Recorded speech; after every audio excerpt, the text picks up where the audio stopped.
नमो अरिहन्तानं सिद्धानं आयर्यानं कुवझायानं नमो लोये सब साहूनं नमो लोये सब साहूनं। है मंत्र लाख इस दुनिया में, महामंत्र के जैसा कोई नहीं, नवकार के जैसा कोई नहीं, नवकार के जैसा कोई नहीं। जिसने भी जपा वो जान गया, महामंत्र के जैसा कोई नहीं, नवकार के जैसा कोई नहीं।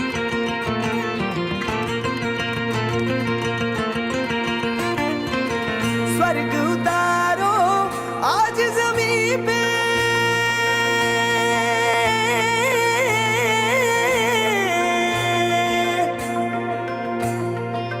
स्वर्ग उतारो आज जमीन पे, अक्षत कुंकु छाटो हमी पे, केसर तिलक लगाओ रे हो, स्वस्तिक आज मंडाओ रे। बज रहे हैं ढोल नगाड़े, आओ झूमे यार। एक दो तीन चार, कृष्णा दूल्हा रे, झूले रे जैसे चंदा सितारे, टूट के आके जमीन पे सजे, प्राणों के प्यारे झूले रे जैसे कानों में कान्हा जी की सुरीली मुरली बजे।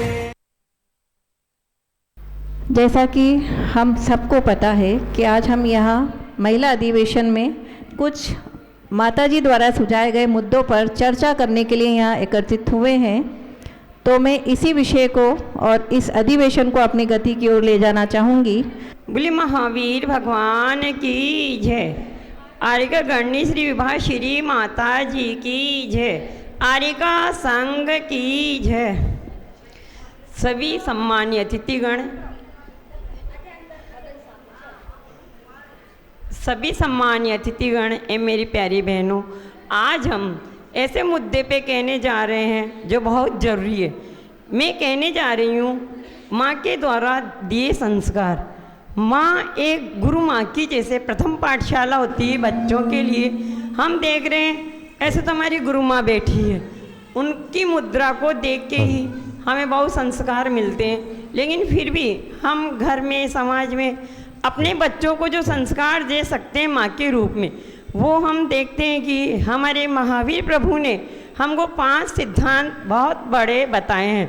उन 5 सिद्धांतों को भी अगर अपने जीवन में अपनाएं अपन, और अपने बच्चों को, छोटे छोटे बच्चों को संस्कार दें प्रथम पाठशाला से ही, तो हम दे सकते हैं। महावीर ने कहा अहिंसा महाव्रत, तो हम अहिंसा महाव्रत जानते तो हैं, अपनाते भी हैं, लेकिन अपने जो छोटे छोटे बच्चे होते हैं उनको कहने में चूक कर जाते हैं। जैसे कि बच्चा पेड़ पौधों को छेड़ाछाड़ी कर रहा है, अपन कह सकते हैं बच्चों इनको मत छेड़ो, ये भी जीव है, ये इनको भी दुख होता है। तो बच्चों को जन्म से ही समझ में आने लग जाएगा। स्टार्टिंग से जब वो अपने साथ घूमते हैं फिरते हैं, तो बच्चों को छोटी छोटी अहिंसा बताएं अपन। जैसे कि पशु पक्षी हैं, गाय माता है, उनको चलते चलते मार देते हैं पत्थर की। बच्चे हैं, समझते नहीं हैं, आपस में भाई बहनों को थप्पड़ मार देते हैं। तो अपन को वहीं पे अहिंसा को रोकना होगा, उसी से बच्चों को संस्कार मिलेंगे, वो सद्व्यवहार को जानेंगे कि अपन को कैसे सद्व्यवहार करना चाहिए। उसके बाद में आता है सत्यानुव्रत।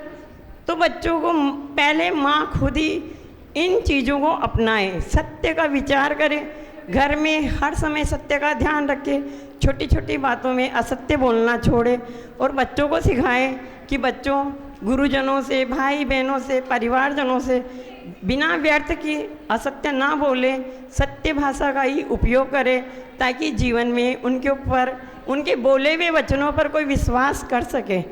और फिर से चौर्याणु व्रत हम अपने बच्चों को स्कूल समय से ही सिखा दें। बच्चा कोई पेंसिल लेके आ जाता है तो अपन को कहना होगा बच्चों दूसरों की चीज़ चोरी में आती है, इससे अपराध गिना जाता है, कभी ना कभी अपन बड़े होंगे तो हमको सज़ा भी मिल सकती है।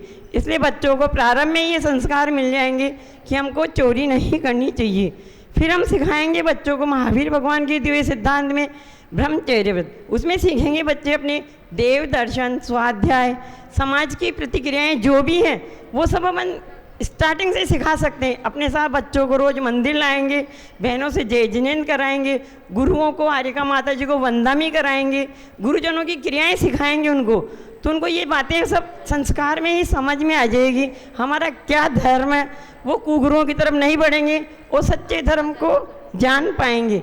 और परिग्रह में हम कहेंगे कि भाई आवश्यकता जितनी ही वस्तुओं को ग्रहण करेंगे और फालतू की वस्तु के लिए जिद्दियाँ नहीं करेंगे, ये अपन बचपन से ही दे सकते हैं। इतना ही मैं कह के अपना स्नान ग्रहण करूँगी। वंदना माता जी। जय बोले महावीर भगवान की जय, जय बोले विभासरी माता जी की जय। सबको जय जिनेन्द्र। ज्ञान का दीप जले, अहिंसा का प्रसार हो, ऐसे विचारों को लेकर जैन पाठशाला का संचालन किया जाता है। आज के इस पावन मौके पर इतना ही कहना चाहती हूँ कि सम्यक ज्ञान का उदय, जिन शासन का विचार, जैन धर्म की प्रभावना हमारे नन्हे मुन्ने बच्चों पर जैन पाठशाला का अध्ययन करने पर बच्चों को जैन धर्म का संसार मिले। पाठशाला में अध्ययन करने से बच्चों की धर्म की प्रीति, रुचि बढ़ती है, साथ ही बच्चों को अच्छे संस्कार का रोपण होता है। जैन पाठशाला में बच्चों को आगम का परिचय, धर्म के प्रति संभावना, परिवार में बड़ों का आदर सम्मान करना, गुरुओं की सेवा करना, धर्म की प्रभावना करना पाठशाला में सिखाया जाता है। आप सभी निवेदन है कि इन सब बच्चों को पाठशाला में ज़रूर भेजें ताकि आने वाला जैन समाज इस संस्कारित कर सके और समाज के सामने अपने धर्म को आगे बढ़ा सके। धन्यवाद। शक्ति के रूप में ये सारे जो प्रोग्राम आप देख रहे हैं, सुन रहे हैं और यहाँ जो मौजूद हैं हमारे गुरु माँ के रूप में और दर्शकों के रूप में, श्रोता के रूप में, वो सब नारी ही हैं। नारी की पहचान, नारी की उड़ान, ऐसा ही दृश्य आपके सामने लेकर के आ रहे हैं। मेरी अगली प्रस्तुति नाटक के रूप में, हाँ मैंने बोला दो। कोमल है कमज़ोर नहीं, नारी सब पे भारी है, हर परिस्थिति में नारी ना झुकी है, ना कभी हारी है, ना कभी हारी है। खूब लड़ी मर्दानी वह तो झांसी वाली रानी थी, बुंदेलो हर बोलो के मुँह हमने सुनी कहानी थी। कौन? रानी। चलिए हम नाटक के पात्रों का वापस से अनुमोदना और मोटिवेशन करेंगे क्लैपिंग के साथ। 1 2 1 2 3 यस स्टार्ट। 1 2। जी हाँ, आपकी तालियां बजती रहनी चाहिए।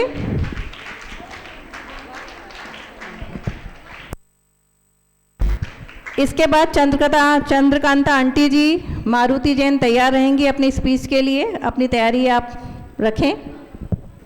जी बोलिए 1008 महावीर भगवान की, गण्य आर्यका माता विभाश्री माता जी की, आर्यका संघ की वंदामी माता जी, वंदामी माता जी, वंदामी।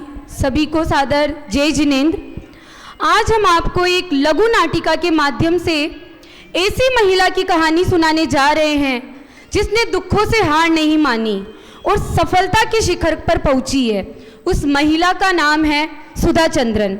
प्यारी माताओं, आज की इस लघु नाटिका में सुधा चंद्रन का रोल निभा रही है श्रीमती सुनैना बिलाला। पिताजी केडी चंद्रन का रोल निभा रहे हैं श्रीमती रीना जैन। माताजी थंगम देवी का रोल निभाया है श्रीमती अंकिता जैन। डॉक्टर पीके सेठी का रोल निभा रही है श्रीमती मैना जैन और नृत्य शिक्षक के रूप में रोल निभा रही है सुश्री आस्था जैन। सभी को सादर जय जिनेन्द्र। एक डांस प्रतियोगिता का आयोजन हो रहा है। निर्णायक महोदय, मुख्य अतिथि महोदय कुर्सियों पर बैठे हुए हैं एवं सुधा चंद्रन अपनी डांस प्रस्तुत कर रही हैं।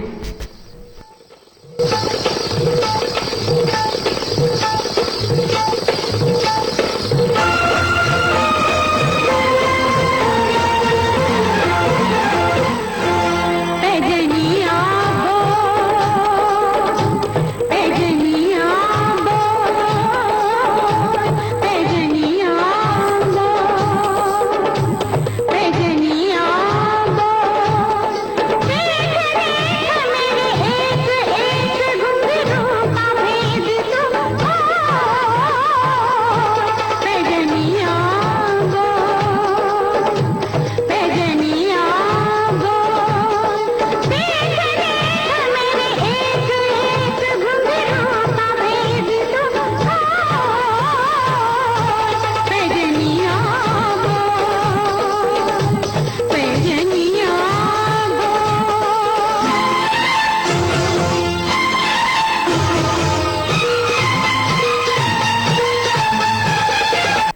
और इस प्रकार सुधा को प्रथम प्राइज दिया जाता है और सर्टिफिकेट दिया जाता है। बहुत बहुत जोरदार तालियां हो जाए, इतना सुंदर डांस किया है ना। तालियों की गड़गड़ाहट में कोई कमी नहीं रहनी चाहिए। दूसरा दृश्य यहाँ पर चल रहा है सुधा की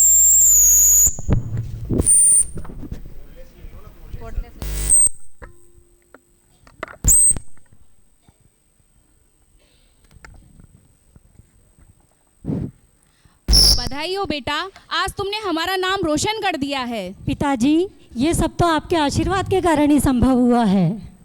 बेटा, डांस के साथ साथ पढ़ाई भी कर लिया करो और घर का काम भी कर लिया करो। हाँ माताजी, मैं डांस भी करूँगी और पढ़ाई भी करूँगी, लेकिन डांस नहीं छोड़ूंगी। ऐसा कुछ नहीं है, आजकल डांस सीख के भी तुम अपना नाम आगे बढ़ा सकती हो, बहुत कुछ कर सकती हो। हाँ पिताजी, मैं डांस सीखने के लिए मद्रास जाना चाहती हूँ। मेरे को भरतनाट्यम सीखना है और मुझे बहुत बड़ी नृत्यांगना बनना है, बहुत कुछ करना है आगे भविष्य में। सुधा, तुम अभी बहुत छोटी हो, मैं तुम्हें बाहर नहीं भेजूंगी। नहीं माँ, मैं तो जाऊंगी और मैं बहुत बड़ी नृत्यांगना बन के दिखाऊंगी आपको। ठीक है बेटा, ठीक है बेटा, खुश हो जाओ, हम तुम्हें भरतनाट्यम सीखने के लिए मद्रास जरूर भेजेंगे। Thank you mummy, thank you पापा। प्रकार सुधा को भरतनाट्यम सीखने के लिए मद्रास भेज दिया जाता है और वह नृत्य में प्रवीण हो जाती है। देश के कोने कोने में उसे स्टेज प्रोग्राम के लिए बुलाया जाता है। एक दिन सुधा बस स्टैंड से पैदल घर की ओर जा रही थी। अचानक से एक बस उसके पैरों को कुचलते हुए निकल जाती है और कुछ लोग उसे हॉस्पिटल में ले जाते हैं। मेरी बेटी की हालत कैसी है डॉक्टर साहब? आपकी बेटी की हालत बहुत गंभीर है, हम पूरी कोशिश कर रहे हैं उसे बचाने की। डॉक्टर साहब, मेरी बेटी को बचा लीजिए। डॉक्टर साहब, बचा लीजिए। आप चिंता मत कीजिए, आप घबराइए मत, हम आपकी बच्ची को बिल्कुल बचा लेंगे। लेकिन सुधा का हमें एक पाँव काटना होगा, उसके पूरे शरीर में जहर फैल गया है। ऐसा मत कीजिए डॉक्टर साहब, ऐसा मत कीजिए। हमें ऐसा करना ही पड़ेगा, अन्यथा उसके पूरे शरीर में जहर फैल जाएगा और हम उसे नहीं बचा पाएंगे। ठीक है डॉक्टर साहब, जैसा आप उचित समझे। आप लोग चिंता मत कीजिए, हम हमारी तरफ से पूरी कोशिश करेंगे। मेरी बेटी का जीवन बचा लीजिए डॉक्टर साहब। बिल्कुल बिल्कुल, मेरी बेटी का जीवन बचा लीजिए। आप चिंता मत कीजिए, आप चिंता मत कीजिए, बचा लीजिए डॉक्टर साहब। सुधा का एक पाँव काट दिया जाता है। सुधा के जीवन में अंधेरा छा जाता है और वह दुखी रहने लगती है।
प्रकार आपने देखा कि सुधा कितना डांस के लिए तड़प रही है, क्योंकि सुधा के शरीर की वो आत्मा है उसकी डांस, और उसके लिए डांस सब कुछ है। वो रोने लगती है, लेकिन एक दिन एक परिचित आते हैं और वो सुधा के घर वालों को कहते हैं कि जयपुर में एक डॉक्टर पीके सेठी हैं जो विकलांग लोगों के जीवन में नया उजाला लेकर आए हैं। उन्होंने जयपुर फुट बनाया है जिससे एक विकलांग व्यक्ति पहनकर चल सकता है। अगला दृश्य भगवान महावीर चिकित्सालय जयपुर में सुधा के पिताजी, सुधा व सुधा की माता बैठे हुए हैं और उनका संवाद चल रहा है।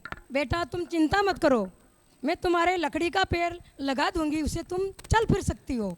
डॉक्टर साहब, मुझे केवल चलना ही नहीं, मुझे डांस भी करना है। बेटा ये संभव नहीं है। आप कुछ करिए डॉक्टर साहब, मेरे लिए एक ऐसा पैर बना दीजिए जिसके कारण मैं डांस कर सकूं। ऐसा पैर बना दीजिए बेटा, आप। तुम डांस कभी नहीं कर पाओगी। मैं करूंगी, हम प्रयास करेंगे बेटा, और मैं करके दिखाऊंगी ये। डॉक्टर सुधा के जयपुर फूट लगा देते हैं और वह वापस मद्रास चली जाती है। पिताजी से कहकर वापस नृत्य अकादमी में डांस सीखना चालू करती है। इधर अगला दृश्य, नृत्य शिक्षक सुधा चंद्रन को डांस सिखा रहे हैं। तक थूम थाए थाए, तक थूम थाए थाए, तक थूम थाए थाए, तक थूम थाए थाए। सुधा के डांस करते करते कभी पाँव से खून निकल रहा है, वह घबरा रही है लेकिन हिम्मत नहीं मान रही है। फिर भी सुधा डांस करती है। जो उसके नृत्य करने की चाह है, जो उसने अपने मन में दृढ़ संकल्प लिया हुआ है, वो अपनी इन दुविधाओं से हार नहीं मानती है और कोशिश करती रहती है।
धन्य हो बेटी, आज तुमने असंभव से संभव कर दिया। ये सब गुरुजी आपके और मेरे माता पिता के आशीर्वाद से ही संभव हुआ है। ये तुम्हारी मेरी पहचान और मेरी सपनों की उड़ान का प्रभाव है। तुम्हारी दृढ़ इच्छा शक्ति का परिणाम है कि तुमने इस असंभव कृत्य को संभव बना दिया हो। धन्य हो, धन्य हो। ऐसी सुधा चंद्रन के लिए एक बार जोरदार तालियों से आप स्वागत कीजिए। अपनी दृढ़ इच्छा शक्ति का वह लगन के कारण वह वापस नृत्य में प्रवीण हो गई और देश व विदेश में अपने प्रोग्राम देने लगी। नाचे मयूरी सुधा चंद्रन के जीवन पर बनी फिल्म है, जिसमें आपने देखा वह पहले कहती है कि मेरी साधना आराधना अधूरी रह गई, कैसे नाचे मयूरी, कैसे नाचे मयूरी।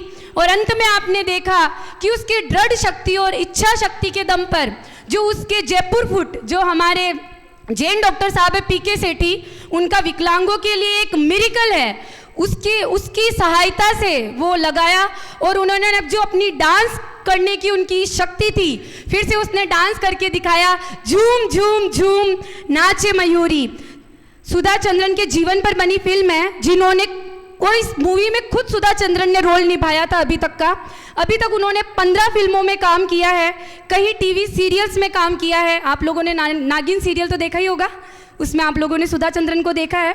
उन्हें कई पुरस्कार प्राप्त हो चुके हैं एवं अभी नेशनल डिसेबल्ड एसोसिएशन की वाइस प्रेसिडेंट है। ऐसी शख्सियत से हमें प्रेरणा लेनी चाहिए। संघर्षमय जीवन में भाग्य की तरह के लोगों को आजमाता है, परंतु अपने दुर्भाग्य के सामने सुधा ने कभी सिर नहीं झुकाया। बड़ी हिम्मत और पूर्ण आत्मविश्वास के साथ अपनी शारीरिक कमी को भुला दिया। उसने ये साबित कर दिया अपने धीरज और प्रतिभा के बल पर कोई भी जीवन के पथ पर अग्रसर हो सकता है।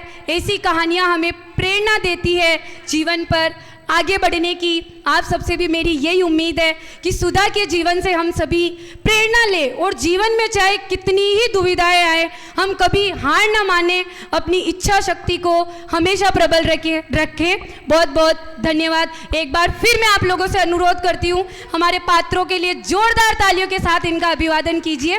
बहुत बहुत धन्यवाद।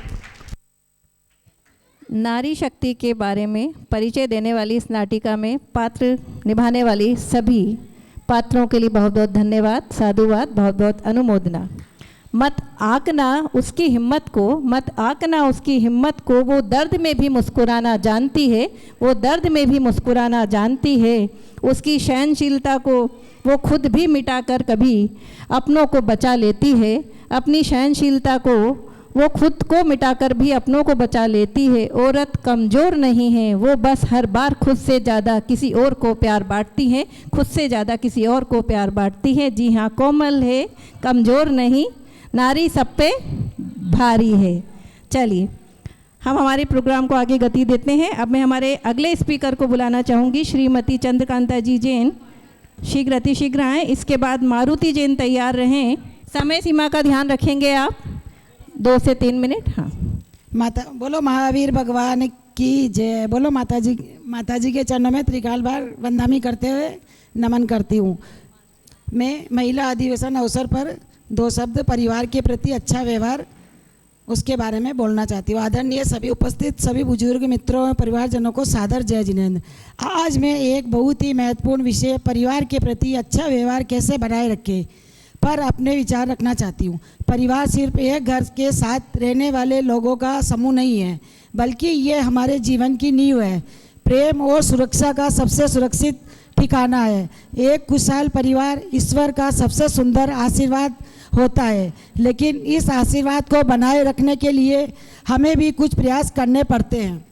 अच्छा व्यवहार कैसे बनाए रखें? बातचीत करना ज़रूरी है, परिवार के साथ खुशहाल रिश्ते बनाना ज़रूरी है। खुली बातचीत, हमें अपने विचार भावनाएं और दिन भर के अनुभव बताने चाहिए। इसके साथ एक दूसरे के साथ अपनी बात ईमानदारी के साथ साझा करना चाहिए। सम्मान और धैर्य, अपने से बड़ों का सम्मान, छोटों से प्यार से बात करें। परिवार में मतभेद होना सामान्य है, लेकिन उसके लिए हमें धैर्य और शांति से काम लेना चाहिए। हमें हर बात को अहंकार पर ना लेना चाहिए। हम सबके साथ समय बिताएं। हमारी व्यस्त दिनचर्या में परिवार के लिए समय निकालने के साथ मिलकर खाना खाएं, बातें करें या कोई भी काम करें। इसके बाद मैं थोड़ा सा अंत में 2 शब्द और बोलती हूँ। विश्वास और ईमानदारी से परिवार से भरोसे की नींव मजबूत होना चाहिए। माफ़ी की कला, उनकी गलतियों को माफ़ करना चाहिए और गलती पर माफ़ी मांगना भी चाहिए। रिश्तों को बचाता है और बड़ों का आदर एवं अभिनंदन करें और बुजुर्गों की सेवा करें, वही हमारी परिवार की नींव है। यह मेरी भावना है। समय को देखते हुए मैं अंत में यही कहूँगी कि परिवार को खुशहाल रखने के लिए झुकना, धैर्य रखना चाहिए, बहुत सारा प्रेम सीखना होगा। अगर हम अपने परिवार के साथ आदर और प्रेम से व्यवहार करेंगे तो हमारा घर स्वर्ग बन जाएगा। इसी के साथ सभी को जय जिनेंद्र, धन्यवाद। बहुत अच्छा मार्गदर्शन आपके द्वारा हम सबको मिला। अगली प्रस्तुति में श्रीमती मारुति जैन को सादर आमंत्रित करूंगी। इसके बाद समीक्षा जी जैन और मोना पाटनी तैयार रहेंगी। वर्तमान शासक नायक वर्धमान स्वामी की जय। आरिका रत्न 105 श्री विवाह श्री माता जी की जय। सभी उपस्थित मातृशक्ति को नमन और जय जिनेंद्र। आज का टॉपिक मेरा माँ बच्चों को कैसे संस्कार दे। पहली बात, कैसे संस्कार दे? अच्छे संस्कार दे। पर ये संस्कार क्या होता है? संस्कार वह बुद्धि, वह योग्यता, वह प्रवृत्ति है जो किसी भी व्यक्ति को किसी भी सही कार्य को करने के लिए प्रवृत्त करे। सम प्लस कार, यानी सही कार्य करवाने वाला। तो आज के ज़माने की ये बहुत बड़ी समस्या है कि बच्चों में संस्कारों की कमी होती जा रही है। बच्चे संस्कारी नहीं हैं। भाई हम तो ऐसे नहीं थे, फिर हमारे बच्चे ऐसे कैसे होते जा रहे हैं? बच्चे हमारी बात नहीं सुनते, सारा दिन मोबाइल चलाते हैं, गेम खेलते हैं या टीवी देखते हैं। पढ़ाई करने के लिए बोलो तो सुनते नहीं हैं। आखिर क्या हो गया इन बच्चों को? छोटे बड़ों का कायदा नहीं है। भाई हम तो ऐसे नहीं थे, तो फिर ये बच्चे ऐसे क्यों हो गए हैं? और इसकी जिम्मेदारी किसकी है? क्या अकेली माँ की? केवल माँ की या माता पिता की, घर वालों की, अड़ोसी पड़ोसी, स्कूल वालों की, दोस्तों की, आखिर किसकी जिम्मेदारी है जो बच्चों को संस्कार दे। लेकिन आज मैं मुख्य रूप से इसी विषय पर बोलने वाली हूँ कि माँ बच्चों को कैसे संस्कार दे। तो माँ की जिम्मेदारी सबसे ज़्यादा बनती है। और वो क्यों? कुछ दिनों पहले मुझे किसी ने पूछा, ममता माँ की ही क्यों होती है? क्या पापा प्यार नहीं करते तो पापा का प्यार ममता क्यों नहीं कहलाता? मैंने उनको यही जवाब दिया, ममता माँ की इसलिए कहलाती है क्योंकि माँ का जो ममत्व है, अपनापन है, वो बच्चे से 9 महीने पहले शुरू होता है, तो बाप से 9 महीने ज़्यादा होता है। इसलिए बाप का प्यार नहीं, माँ का प्यार ही ममता कहलाता है।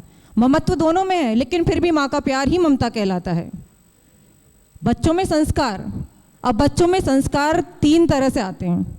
एक तो वो जो हम अपने पूर्व जन्म से लेकर आए हैं, और दूसरे संस्कार वो जो हमने गर्भावस्था में लिए हैं, और तीसरे संस्कार वो जो हमने जन्म के बाद यहाँ आकर सीखे हैं।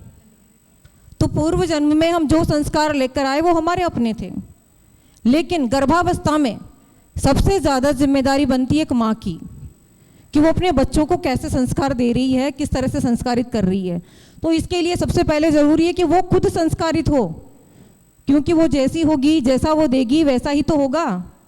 और ये तो शास्त्रों में भी कहा है, माता खावे चर परो तन लागे संताप। कहीं नहीं लिखा पिता खावे चर परो तन लागे संताप, कहीं नहीं लिखा है। इसलिए माँ की जिम्मेदारी ज़्यादा है, माँ की भूमिका ज़्यादा है। उसे हर तरह का त्याग करना पड़ता है। वो केवल अपने पीहर का त्याग नहीं करके आती, उसके बाद 9 महीने उसे अपने खाने का, पीने का, अपने शौक सब त्याग करने पड़ेंगे। तो उसकी पूरी जिम्मेदारी है कि अगर वो एक संस्कारवान बेटा या बेटी चाहती है तो वो संस्कारों से सज्जित रहे। उसे खाने में, पीने में, उठने बैठने, सोचने सब में 9 महीने वो धार्मिक ग्रंथ पढ़े, क्योंकि बाद में बच्चा चिंता मत करो, वो तुम्हारी सुनेगा भी नहीं। तो ज़्यादा बेटर है कि उसे धार्मिक शिक्षाएं, धार्मिक ग्रंथ उसे पेट में ही सुना दो, बाद में वो सुनने वाला नहीं है इतना। तो आप पर पूरा कंट्रोल है 9 महीने बच्चे का, तो आप उसे जो चाहे सुना सकती हैं, जो चाहे खिला सकती हैं। तो 9 महीने आपकी बहुत बहुत बड़ी जिम्मेदारी बनती है कि आप पूरी तरह से इस पर ध्यान दें। कई मातृशक्तियाँ ऐसी बैठी हैं जो शायद थी भी हैं और आगे भी होने वाली हैं, वो खास तौर पर इस बात पर ध्यान दें, क्योंकि संस्कारों का फ़र्क पड़ता है। गर्भावस्था के दिए संस्कार आगे जाकर काम आते हैं। अब रहा सवाल आगे कि बाद में, चलो ठीक है, गर्भावस्था में तो माँ ने पूरा ध्यान रखा, संस्कार भी अच्छे दिए, जितना वो कर सकती थी उसने किया, लेकिन बाद में तो वो बहुत कुछ घर वालों से सीखता है, बाहर भी जाता है, पड़ोसियों, दोस्तों, रिश्तेदारों से, स्कूल वालों से सीखता है। तो फिर क्या किया जाए?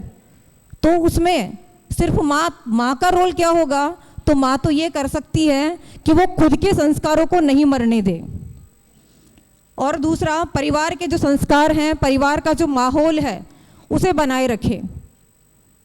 बहुत कुछ धैर्य और सहनशीलता उसे दिखानी पड़ेगी, बिल्कुल धरती की तरह, धरती माँ की तरह माँ बनकर रहना पड़ेगा अगर अपने बच्चे को संस्कारवान बनाना है तो।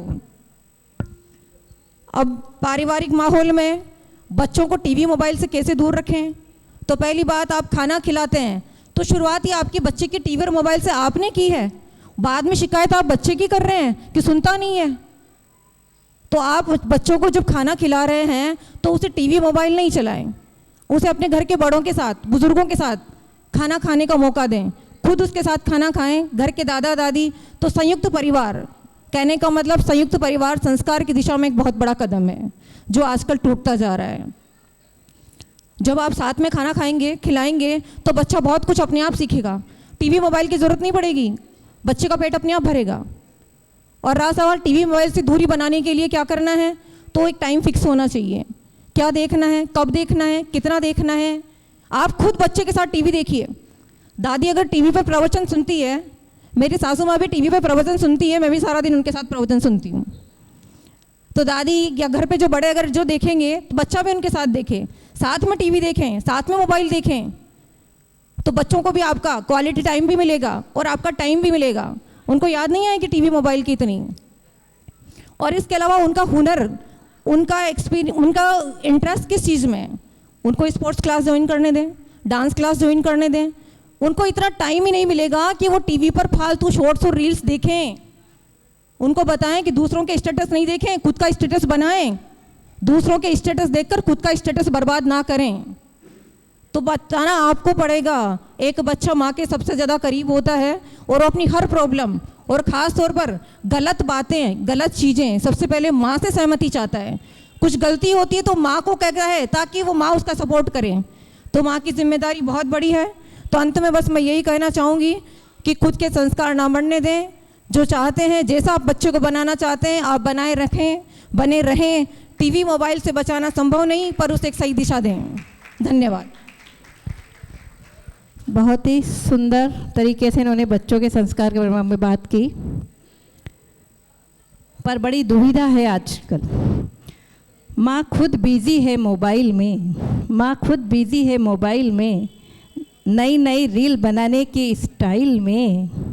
वक्त कहाँ है उसके पास बच्चों के लिए, अपनी खुद की लाइफ में, अपनी खुद की लाइफ में। बिल्कुल इन्होंने यही सारी बातें आपके सामने रखी है कि हम बच्चों को संस्कार देने से पहले खुद तो संस्कारित हो और रहें। चलिए अगली स्पीकर समीक्षा जैन,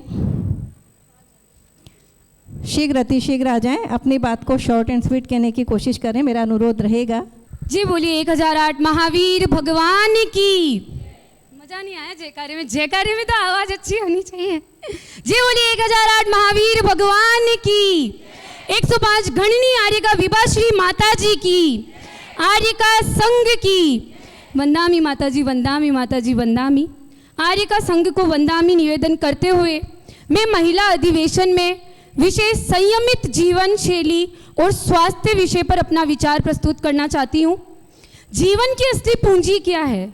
न सोना, न चांदी, न हीरे, न मोती। सबसे बड़ा धन है स्वास्थ्य। शास्त्रों में कहा गया है, पहला सुख निरोगी काया, और स्वस्थ तन में स्वस्थ मन निवास करता है। प्रश्न ये है कि हम स्वस्थ कैसे रहें? स्वस्थ रहने का पहला उपाय है सात्विक भोजन। सर्वप्रथम हम भक्ष्य और अभक्ष्य पर विचार करना होगा। भक्ष्य क्या है? जो खाने योग्य है वे भक्ष्य हैं, जो खाने योग्य नहीं है वे अभक्ष्य है। जिनवाणी से हम भक्ष्य और अभक्ष्य पदार्थों की जानकारी कर सकते हैं। हम मुनि महाराज आर्यका माता जी से पूछकर भक्ष्य वस्तुओं की जानकारी ले सकते हैं। महाराज श्री एवं आर्यका माता जी को आहार देने के हमारे संस्कार हो तो स्वाभाविक रूप से बचपन में ही पता चल जाता है कि सात्विक भोजन क्या होता है। यह एक निर्विवाद सत्य है कि शाकाहार ही सर्वोत्तम आहार है। मनुष्य शाकाहारी प्राणी है। हमारी जैन होने की पहली पहचान ही यह है कि हम अष्टमूल गुणों का पालन करें, जिसमें मद्य, मांस, मधु का त्याग और 5 उदंबर फलों का त्याग है। आज बाजार में कई तरह के ऐसे उत्पाद आ रहे हैं जो पूर्णतः शाकाहारी नहीं है। हमें उनका उपयोग करने से बचना चाहिए। कहा गया है, जैसा खाए अन्न वैसा रहेगा मन। तो हम सात्विक भोजन करके हमारे परिणामों को निर्मल बनाएं।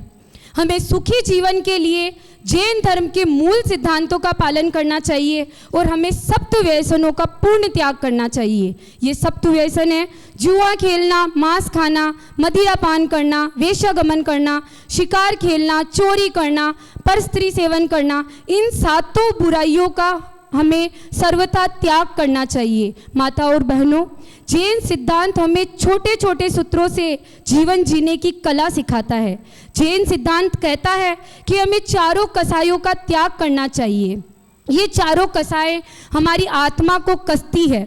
क्रोध, मान, माया, लोभ को मन से दीजिए त्याग। क्रोध, मान, माया, लोभ को मन से दीजिए त्याग। संयम सुधा जो पी गया, मिटाए कर्म का दाग। माता और बहनों, संयमित जीवन शैली का अर्थ है हमारा इंद्रियों पर नियंत्रण, हमारे भोजन पर नियंत्रण हो, हमारे मन पर नियंत्रण हो, हमारी अनुशासित जीवनचर्या हो। संयमित जीवन का पहला कार्य है समय पर उठना। अगर हम नित्य देव दर्शन और अभिषेक देखने का नियम ले तो निश्चित रूप से हम जल्दी उठेंगे। हम जल्दी उठेंगे तो शाम में नींद भी जल्दी आ जाएगी। माताओं, जैन सिद्धांत बहुत सरल है लेकिन बहुत वैज्ञानिक है। अगर हम श्रावक के अष्ट छठ आवश्यक कर्तव्यों का पालन करें। देव पूजा, गुरु उपासना, स्वाध्याय, संयम, तप और दान तो निश्चित रूप से हमारी दिनचर्या अनुशासित हो जाएगी। स्वस्थ रहने का सूत्र है मन, वचन, काय, योग। मन योग का अर्थ है मन में शुभ विचारों का आना।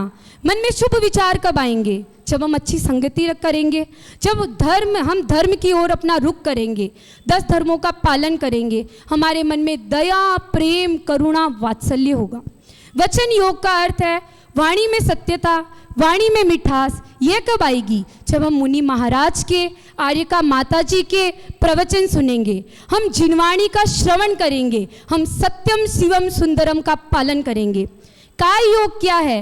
काय योग का अर्थ है हमारा शरीर प्राणायाम, व्यायाम से हम शरीर को स्वस्थ रखें। माता और बहनों, आधुनिकता की दौड़ ने हमारी जीवन शैली को विकृत कर दिया है। फास्ट फूड ने हमारे शरीर को बिगाड़ दिया है।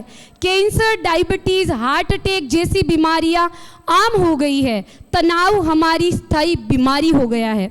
धन के लोभी व्यक्ति ने हमारी खाद्य वस्तुओं में मिलावट कर दी है। सिंथेटिक दूध, इंजेक्शन से बने फल फ्रूट, पेस्टिसाइड ने हमारी सब्जियों को दूषित कर दिया है। जरूरी है हम जागरूक उपभोक्ता बने।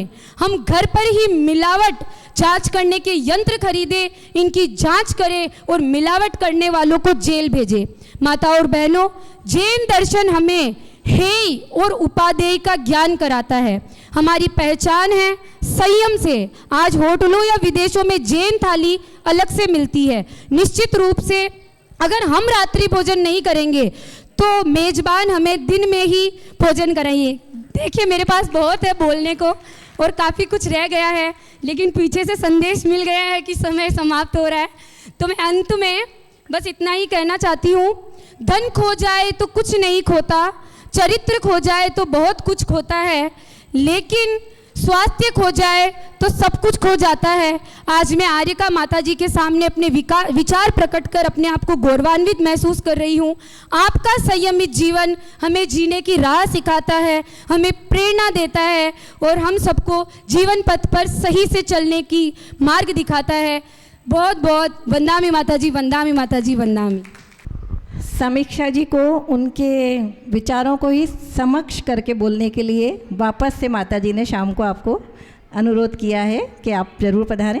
बहुत अच्छे विचार आपने सबके सामने रखे और ये बताया कि जैन धर्म की शिक्षा ही संयम पथ पर चलाती है। जैन धर्म की शिक्षा ही संयम पथ पर चलाती है और धार ले जो इसको, उसका अच्छा स्वास्थ्य पथ हमें दर्शाती है, अच्छा स्वास्थ्य पथ हमें दर्शाती है। अब मैं आगे सादर आमंत्रित करूँगी रीना जैन को, उसके बाद मोना जैन तैयार रहें और उसके बाद मधु जैन तैयार रहें। इसके अलावा अगर कोई स्पीकर और हैं तो मुझे अपने नाम। 1008 श्री महावीर भगवान की जय। परम पूज्य गणनी श्रमणी विभा श्री माता जी की जय। समस्त आर्यका संघ की जय। सादर जय जिनेन्द्र। महिला अधिवेशन 2026 के आज के कार्यक्रम में मैं रीना जैन माँ बच्चों को कैसे संस्कार दे, इस विषय पे कुछ विचार प्रकट करना चाहती हूँ। एक महिला, एक स्त्री अपने जीवन काल में कई भूमिकाएं निभाती है, पत्नी, बेटी, माँ, बहन, दादी, लेकिन सबसे महत्वपूर्ण भूमिका निभाई जाती है माँ के रूप में। माँ अपने बच्चों को संस्कार 3 अवस्थाओं में दे सकती है: गर्भावस्था, बाल्यावस्था एवं किशोरावस्था। गर्भावस्था पहली अवस्था है जिसमें गर्भ में बच्चों को संस्कार देना। गर्भ संस्कार एक प्राचीन भारतीय परंपरा है जो बच्चों के शारीरिक, मानसिक, आध्यात्मिक विकास को गर्भ में ही देते हैं। माता के विचार, व्यवहार, वातावरण का सीधा असर गर्भ पर शिशु पर पड़ता है। एक गर्भवती माँ को किन बिंदुओं का विशेष ध्यान रखना चाहिए, मैं आपके सामने बताने जा रही हूँ। सकारात्मक चिंतन एवं मानसिक शांति, भावना योग, धार्मिक जिनवाणी एवं ग्रंथ युक्त शास्त्रों का पठन, मधुर संगीत एवं मंत्रोच्चारण, सात्विक आहार, संयमित जीवन का यापन करना और पारिवारिक माहौल। विज्ञान भी ये बात मानता है कि जब बच्चा गर्भ में 5 से 6 महीने का हो जाता है तो वह बाहर की क्रियाओं के प्रति अपनी प्रतिक्रिया देने लगता है। तो हमें गर्भ में भी विशेष संस्कार देने चाहिए। माँ संवेदना है, भावना है, एहसास है। माँ जीवन के फूलों में खुशबू का वास है। माँ रोते हुए बच्चे का खुशनुमा पालना है। माँ मरुस्थल में नदी या मीठा सा झरना है। माँ लोरी है, गीत है, प्यारी सी छाँव है। माँ पूजा की थाली है, मंत्रों का जाप है। माँ आँखों का सिसकता हुआ किनारा है। माँ ममता की धारा है। माँ त्याग है, तपस्या है, सेवा है। माँ फूंक से ठंडा किया कलेवा है। माँ कलम है, दवात है, स्याही है। माँ परमात्मा की गवाही है। माँ भगवान के बाद जो सबसे सर्वोच्च स्थान है वो गुरु माँ और माँ का ही है। दूसरी अवस्था है बाल्य अवस्था। यह अवस्था 12 वर्ष तक के बच्चों के लिए है। इस अवस्था में बच्चों को संस्कार देना माता पिता दोनों की जिम्मेदारी है, पर महत्वपूर्ण जिम्मेदारी माँ की बताई गई। संस्कार केवल किताबों से नहीं बल्कि घर के वातावरण और आचरण से आदर्श बनते हैं। स्वयं आदर्श बने। बच्चे वही सीखते हैं जो माता पिता को करते हुए देखते हैं। यदि हम चाहते हैं कि बच्चे सच बोले, बड़ों का सम्मान करें, तो हमें भी उनके सामने वैसा ही व्यवहार करना होगा। बच्चों के साथ मित्रवत व्यवहार करें, घर का वातावरण सकारात्मक रखें, बच्चों को नैतिक शिक्षा एवं धार्मिक संस्कार दें, बच्चों को नियमित जैन पाठशाला भेजें एवं आगम ग्रंथों के बारे में बताएं, बच्चों को जैन शास्त्रों की कहानियाँ सुनाएं ताकि उनमें दया, करुणा, कर्तव्य जैसी भावनाओं का विकास हो सके। बच्चों को पर्याप्त समय दें और बात सुनें। बच्चे मोबाइल और टीवी में लगे रहते हैं। ऐसा क्यों हो रहा है? क्योंकि हम उन्हें पर्याप्त समय नहीं दे पा रहे हैं। स्वयं भी मोबाइल, सोशल मीडिया को कम से कम प्रयोग करें ताकि बच्चों में संस्कार आ सकें। अच्छी संगति, बच्चों को अच्छी संगति में रहने की प्रेरणा दें। उन्हें मंदिर, धार्मिक संस्कारों से जोड़ें। नित्य देव दर्शन आदि छोटे छोटे नियमों का पालन कराएं। साधु संतों की संगति से जोड़े रखें। बच्चों को छोटी छोटी जिम्मेदारी भी देवें। अगली अवस्था है किशोरा अवस्था। किशोरा अवस्था है 13 से 18 वर्ष तक की आयु की अवस्था। इस अवस्था में बच्चों में मानसिक हार्मोनल बदलाव होते हैं, जिससे बच्चे चिड़चिड़े, गुस्सेल, असमझता रहती है। इस परिस्थिति में माँ एक अच्छी दोस्त के रूप में इस परिस्थिति को संभाल सकती है। बच्चों के अच्छा दोस्त बने, धैर्य रखकर बच्चों की बातों को सुने, उनकी चिंताओं को समझें एवं उन्हें डांटने के बजाय छोटी छोटी बातों को समझाकर आगे बढ़ाएं। बच्चों की निजता का सम्मान करें। बच्चों की जासूसी नहीं करें। आज बच्चे जासूसी करेंगे तो वो बिल्कुल पसंद नहीं करेंगे। भावनात्मक संयोग, बच्चों को बिना शर्त के प्यार करें। उनमें अपने प्रति विश्वास और भरोसा जगाएं। दिनचर्या और अच्छी आदतों का विकास करें। इन्हीं शब्दों के साथ मैं अपनी वाणी को विराम देना चाहूँगी। जय जिनेंद्र। और नेक्स्ट इसके बाद मधु भाभी तैयार रहेंगी। बोलिए श्री 1008 महावीर भगवान की जय। परम पूज्य गणनी श्रमणी आरिका रत्न 105 विभा श्री माता जी सत्संग हमारे महावीर मंदिर में विराजमान है। उनके चरणों में मैं सत सत वंदन, वंदनामी माता जी, वंदनामी माता जी, वंदनामी माता जी। जैसा कि आप सभी को विदित है, आज माता जी के सानिध्य में हमारे महावीर मंदिर में आप सभी के सामने एक फ्लैक्स भी लगा हुआ है, जो हमें 4 शीर्षक माता जी ने दिए हैं, जिसके ऊपर हम सभी महिलाएं अपने विचार व्यक्त करने के लिए यहाँ प्रस्तुत हुई हैं। तो आज जिस शीर्षक पर मैं अपना विचार व्यक्त करने जा रही हूँ वह है संयम है। संयम है तो जीवन शैली उत्तम है। संयम है तो जीवन शैली उत्तम है। जीवन शैली उत्तम है तो स्वास्थ्य उत्तम है। जी हाँ, मैं एक बार पुनः दोहराती हूँ। संयम है तो जीवन शैली उत्तम है। जीवन शैली उत्तम है तो स्वास्थ्य स्वयं ही उत्तम हो जाता है। स्वास्थ्य जीवन का, जी हाँ, स्वास्थ्य जीवन का सभी प्राणों के लिए बहुत ही महत्व रखता है। भगवान महावीर ने संयम के सदुपयोग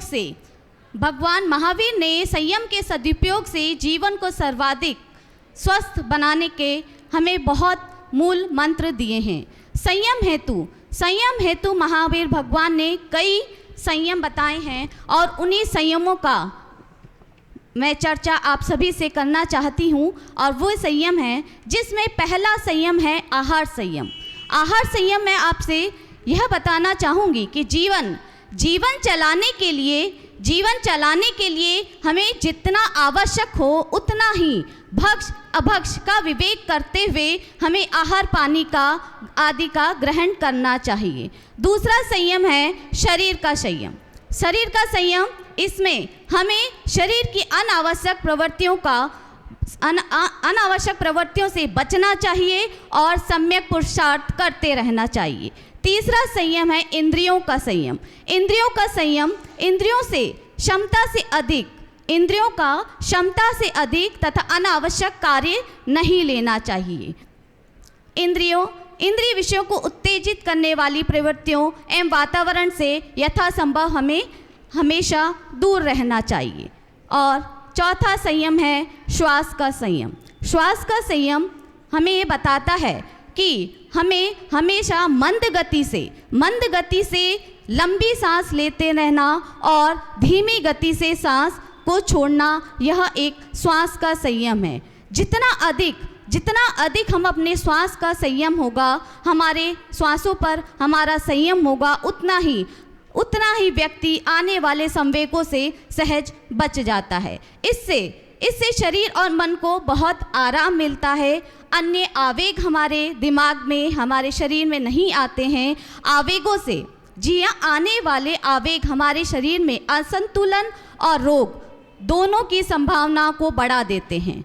पांचवा संयम है भाषा का संयम। जिस प्रकार तर्कस से निकला हुआ बाण वापस नहीं लौटता, उसी प्रकार हमारे मुख से निकले हुए विचार वापस नहीं आते। वाणी का सदा हमेशा ही विवेक का प्रयोग करते हुए हमें वाणी का प्रयोग करना चाहिए।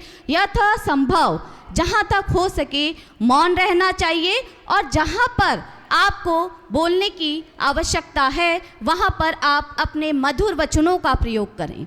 अनावश्यक बोलने से जीवन शक्ति क्षीण होती है। वाणी शरीर और मन दोनों को प्रभावित करती है। और छठा संयम है मन का संयम। मन से अनावश्यक मनन, चिंतन, स्मृति और कल्पनाएं न करना, ये आपके लिए अति उचित है। मनोबल कमजोर करने वाले दृश्यों को न तो हमें देखना चाहिए और न ही सुनना चाहिए। यही मन का सबसे बड़ा संयम है। मनोबल कमजोर करने वाले वातावरण में रहना भी इससे भी मन को असंयम होता है। अतः उपयुक्त सभी आचरण जो मैंने आपसे ऊपर अभी चर्चा में किए, जो 6 संयम की बात हमने दोहराई है, यह 6 संयम महावीर भगवान के अनुसार हमारे स्वास्थ्य की सबसे बड़ी कुंजी बताए जाते हैं।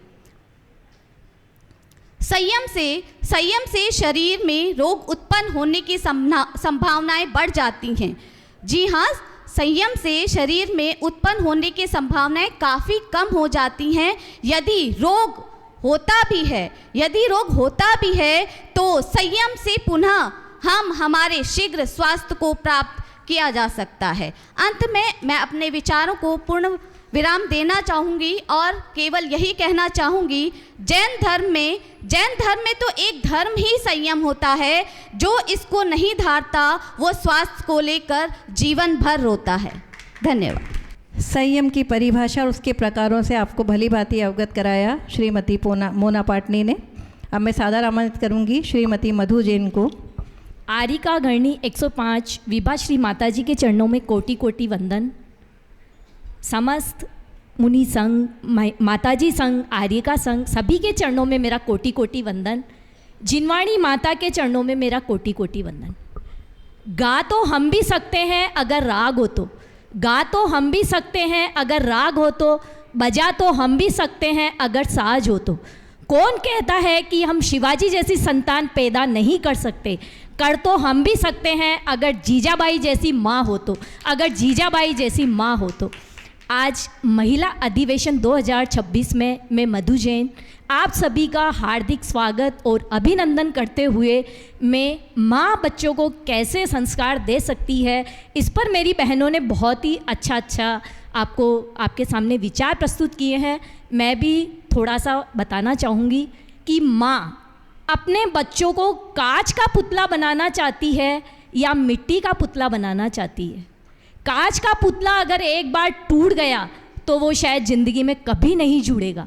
अगर माँ अपने बच्चों को मिट्टी का पुतला बनाना चाहती है तो हो सकता है कि उससे बच्चा ठीक है वो सेम तो नहीं बना पाएगा, लेकिन ज़िंदगी में वो कभी ना कभी उससे कुछ ना कुछ शेप दे करके अपने जीवन को चला ही लेगा।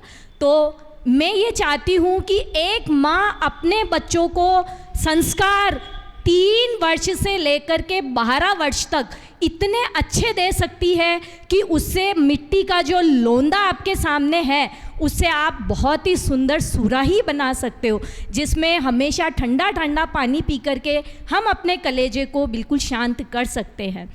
मैं कहना चाहूँगी कि आज के जो बच्चे हैं और हमारे टाइम के जो बच्चे हैं बहुत अंतर है। इस अंतर का मेन कारण ये सोशल मीडिया है, ये डिजिटल युग है। हमारे ज़माने में इस तरह के कोई सोशल मीडिया नहीं थी, हमें केवल परिवार के बीच में रह कर के ही अपना जीवन व्यतीत करना पड़ता था। दोस्तों के साथ रह कर के हम बड़े मज़े से मस्त रहते थे, किसी प्रकार की टेंशन नहीं होती थी। आज बच्चा स्कूल नहीं जाता उससे पहले ही हम इतनी जिम्मेदारियां बच्चों से इतनी जिम्मेदारियां उस पर थोप देते हैं। जिम्मेदारियों का मतलब ये है मेरा कि उनसे बहुत अपेक्षाएं करते, बेटा तुझे ये बनना है, तुझे वो करना है, तुझे ऐसा रहना है। नहीं, हमारे टाइम में हम पढ़ते थे, हमें अच्छे से याद है हमारी मम्मी वगैरह कहती थी बेटा पढ़ाई की जगह पढ़ाई कम करो, आंखें फूट जाएगी तुम्हारी, तुम घर में ध्यान लगाओ, मंदिर में ध्यान लगाओ, अच्छे संस्कार सीखो, बड़ों के चरण स्पर्श करना सीखो और अपने कोई स्ट्रेस भी नहीं होता था। और आज के बच्चे स्ट्रेस में जीते हैं। उनके बर्थडे पे अपन न जाने कितने बड़े बड़े उनको मोबाइल गिफ्ट, बड़े बड़े महंगे महंगे गिफ्ट देते हैं। तो उनके बर्थडे पे उनको इतने बड़े बड़े गिफ्ट न दे करके, उनका बर्थडे इतनी बड़ी बड़ी पार्टियों या होटलों में न करके आप उनको गौशाला ले जाइए, आप उनको अनाथालय ले जाइए, आप उनको उन निर्धन बच्चों से मिलवाइए ताकि बच्चा समझ सके कि जीवन इस तरह का भी होता है। इसी प्रकार से मैं ये कहना चाहूँगी कि बच्चों को जो चीज़ वो मांगता हमेशा उसको देने के लिए हाँ ना भरे, क्योंकि अगर बच्चा जो मांगता उससे पहले ही आप उसको दे देते हो तो बच्चा ज़िंदगी में कभी भी स्ट्रगल करना नहीं सीखेगा।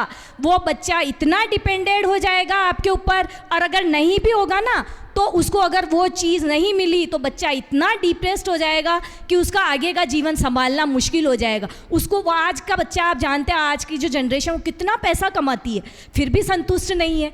और अपन थोड़ा सा पैसा कमाते थे, अपने मम्मी पापा थोड़े से पैसे कमाते थे, उसके बाद भी पूरा परिवार इतना मज़े से चलता था। तो मेन कारण है कि हमने संतुष्टि की बच्चों को शिक्षा ही नहीं दी, हमने उनको करुणा, दया, धर्म इनकी कुछ शिक्षा ही नहीं दी। तो अपने बच्चों को अच्छा संस्कारवान बनाइए, और संस्कारवान तभी बनेगा, आप ज्ञान की बातें उसको सिखाएंगे वो नहीं सीखेगा।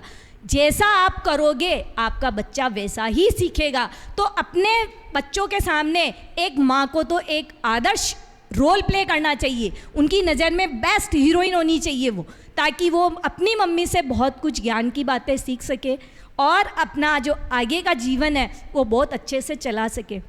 आज अपन देखते हैं कितने बच्चे मर रहे हैं कोटा में और जयपुर में, क्यों कर रहे हैं सुसाइड? इसका मेन कारण है बच्चों के बहुत स्ट्रेस है, और मेन अपन जिम्मेदार है। अपन चाहते हैं कि अपना बच्चा सीए बने, अपन चाहते हैं अपना बच्चा डॉक्टर बने, अपन चाहते हैं अपना बच्चा इंजीनियर बने। ज़रूरी नहीं है कि हर बच्चे में पढ़ने की ही क्वालिटी होती है, बहुत सारी क्वालिटियाँ होती है। आप बच्चे की क्वालिटी को समझे, उसकी क्वालिटी को पहचाने और उसी के आधार पर उसका जीवन निर्धारित करें। आप अपनी इच्छा बिल्कुल भी उस बच्चे पे नहीं थोपे।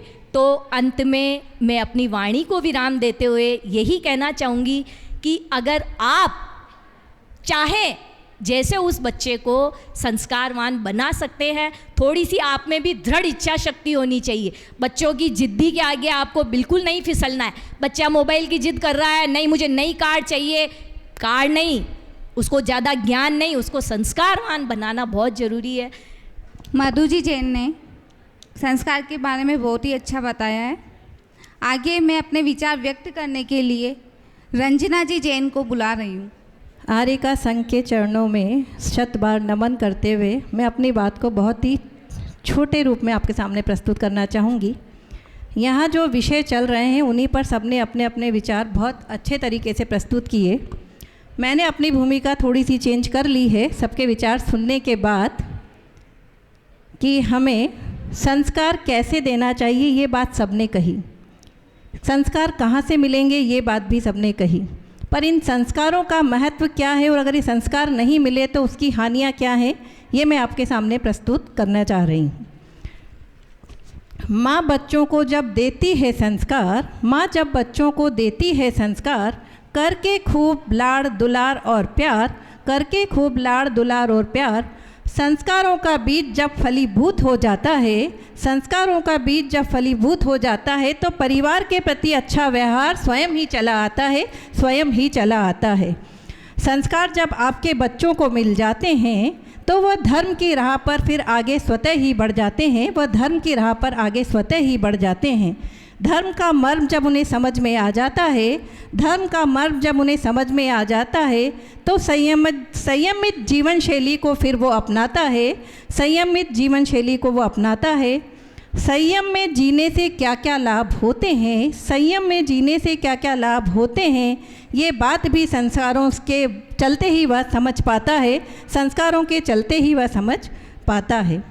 अगर बच्चों को अच्छे और सच्चे संस्कार मिले हैं तो वह अशुद्धि के समय में मर्यादा को भी निभाते हैं, तो वो अशुद्धि के समय भी मर्यादा को निभाते हैं और वैज्ञानिक कारणों को जानकर नियमों पर चलते हैं खुद और दूसरों को भी चलाता है, दूसरों को भी चलाता है। माँ बच्चों की होती है प्रथम पाठशाला, मेरी बात पर ज़रा गौर कीजिएगा।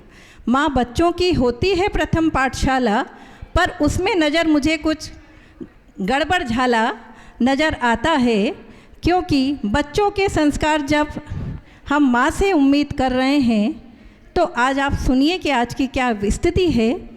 बच्चों में संस्कार अब गुम हो गए हैं, बच्चों में अब संस्कार गुम हो गए हैं, क्योंकि आज की माँ ने मोबाइल को पाला है, आज की माँ ने मोबाइल को पाला है, खुद भी व्यस्त है और बच्चा भी उसमें बहुत मस्त है, खुद भी व्यस्त है और बच्चा भी उसमें बहुत मस्त है। व्यस्त इतना है कि बच्चों से दूर हो गए हैं, व्यस्त इतना है कि बच्चों से दूर हो गए हैं। संस्कारों की क्या बात करूं, संस्कारों की क्या बात करूं, रिश्तों पर लगा एक बड़ा सा ताला है, रिश्तों पर लगा एक बड़ा सा ताला है। अगर मोबाइल हमसे दूर हो जाएगा, अगर मोबाइल हमसे दूर हो जाएगा तो बच्चा खुद ब खुद पास चला आएगा। पाकर संस्कार और प्यार, पाकर संस्कार और प्यार, उसका जीवन मधुर बन जाएगा, उसका जीवन मधुर बन जाएगा। अंत में आज के परिवेश में जो अनहोनी हो रही है, आज के परिवेश में जो अनहोनी हो रही है, रिश्तों में अपनापन समर्पण नज़र कहीं नहीं आता है, नज़र कहीं नहीं आता है। 7 जन्मों की बात तो मैं क्या कहूँ, 7 जन्मों की बात तो मैं क्या कहूँ, छोटी छोटी बातों पर यहाँ तलाक हो जाता है, छोटी छोटी बातों पर यहाँ तलाक हो जाता है। अनुरोध मेरा है कि संस्कारों के बीज बोकर सुंदर और सच्चे व्यवहार की फसल उगाएं, संस्कारों के बीज बोकर सुंदर और सच्चे व्यवहार की फसल उगाएं, संयम से जीकर खुद भी स्वस्थ रहें और इस संसार को भी स्वस्थ बनाएं, इस संसार को भी स्वस्थ बनाएं। जी हाँ, अंत में मेरे शब्दों को विराम दूंगी इसी उम्मीद के साथ कि हम बच्चों को डॉक्टर, इंजीनियर, सीए बनाने के साथ साथ बल्कि कहूँगी उससे पहले हम उसे संस्कारवान बनाने पर ध्यान दें। अगर शब्दों के रूप में जो भोजन मैंने आपको परोसा है, शब्दों के रूप में मैंने जो भोजन आपको परोसा है, दिल दुखा हो आपका उसमें क्षमा कर देंगे ये मुझे भरोसा है, क्षमा कर देंगे ये मुझे भरोसा है। माता जी के चरणों में पुनः वंदामि। मैं अपनी बात को यहीं विराम देना चाहूँ और आज के इस महिला अधिवेशन की सूत्रधार और हमारी प्रेरणादायी विभाश्री माता जी से मैं निवेदन करूँगी कि वो अपने आशीर्वादों से हमें भी लाभान्वित करें। वंदामि माता जी, वंदामि माता जी, वंदामि माता जी। ओंकारं बिंदु संयुक्तं नित्य नित्यं ध्यायन्ति योगिनः कामदं मोक्षदं चैव ओंकाराय नमो नमः। नमो प्रज्ञाश्रमणाय नमः श्रीमालयोगिने नमो आचार्यदेवाय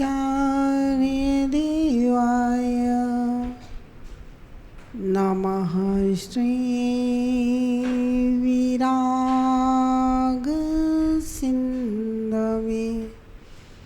नमः श्रीविशुद्धसिन्धवे। जय बोले नंदानंद पंच परमेष्ठी भगवान ने की। देवादिदेव 1008 से आदिनाथ भगवान ने की। देवादिदेव 1008 से चिंतामणि पार्श्वनाथ भगवान ने की। अंतिम तीर्थेश वर्तमान शासन नायक भगवान महावीर स्वामी की। परम पूज्य समाधि सम्राट गणाचार्य गुरुदेव जी 108 विराग सागर जी महाराज की। परम पूज्य चर्य शिरोमणि पट्टाचार्य गुरुदेव जी 108 विशुद्ध सागर जी महाराज की।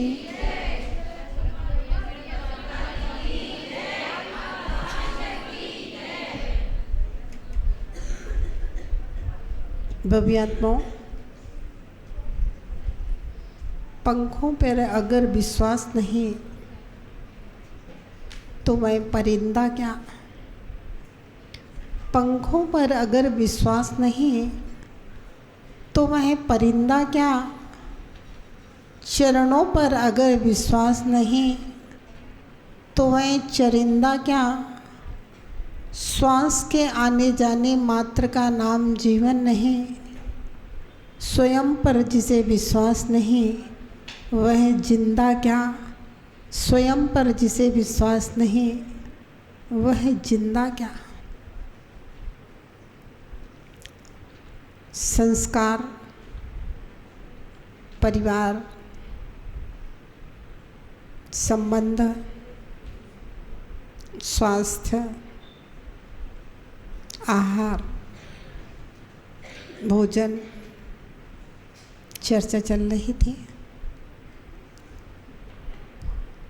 अच्छी बुद्धिजीवी महिलाएं हैं देवली की। अच्छे अच्छे वक्तव्य बोलना जानती हैं। इस बात को जान करके बड़ी प्रसन्नता हुई।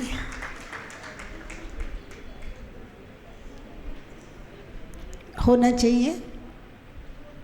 आदिनाथ भगवान ने स्त्री शिक्षा की शुरुआत कर दी थी। ब्राह्मी और सुंदरी को भरत और बाहुबली के साथ प्रशिक्षण दिया था। मैना सुंदरी और सुरसुंदरी के पिता ने अपनी पुत्रियों को प्रशिक्षण दिया।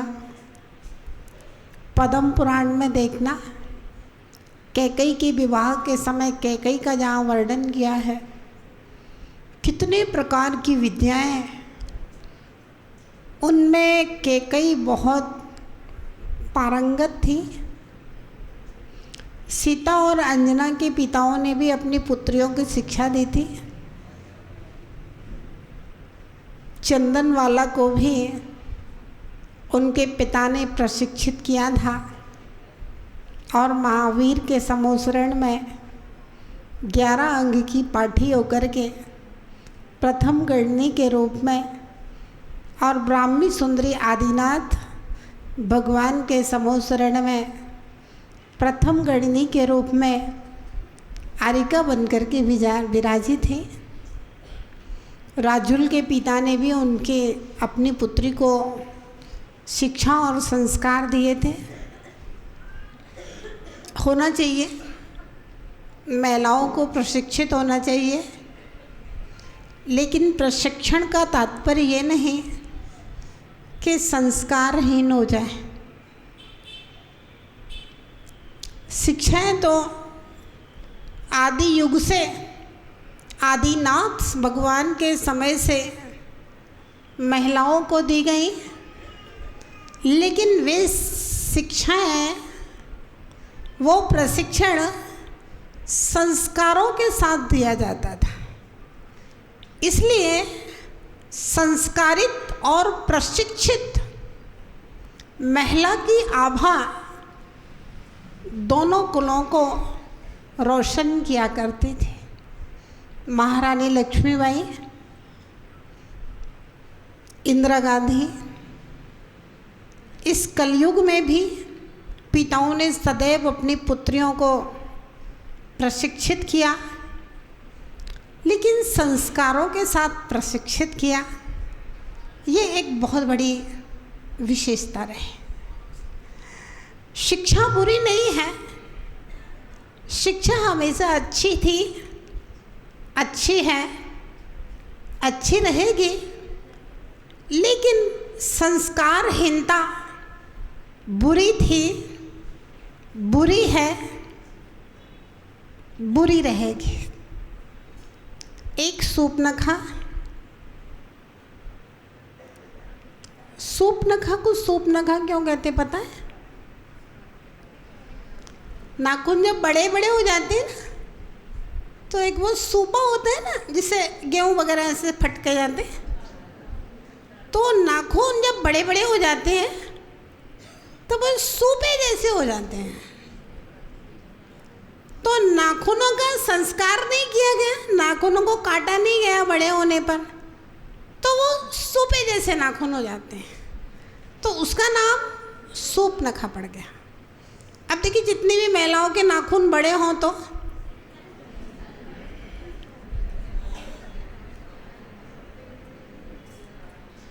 नाखूनों को काटा ना जाए और नाखून बड़े हो जाए, तो फिर वो महिला कौन है?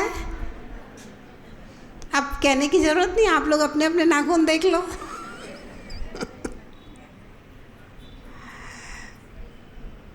एक सूपनखा जो अपने पुत्र के लिए भोजन लेकर के आई थी, जो कि विद्या सिद्ध कर रहा था, जब देखती है कि पुत्र की गर्दन कटी हुई पड़ी है,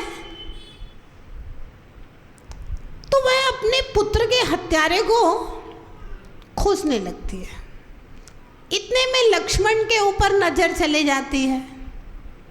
अब देखिए, कैसी माँ है जिसके पुत्र की गर्दन कटी हुई पड़ी है और उसका हत्यारा भी लक्ष्मण ही है, क्योंकि जब वो कोई तलवार सिद्ध कर रहा था खड्ग को, जैसे वे खड्ग प्रकट हुआ, लक्ष्मण ने ले लिया, और लक्ष्मण ने जैसे ही उसका प्रयोग करने के लिए यूज किया, तो वृक्ष के स्कंद को काटा। उसी के पीछे सूपनखा का पुत्र था, तो स्कंद को काटने में उसकी भी गर्दन साथ में कट गई थी।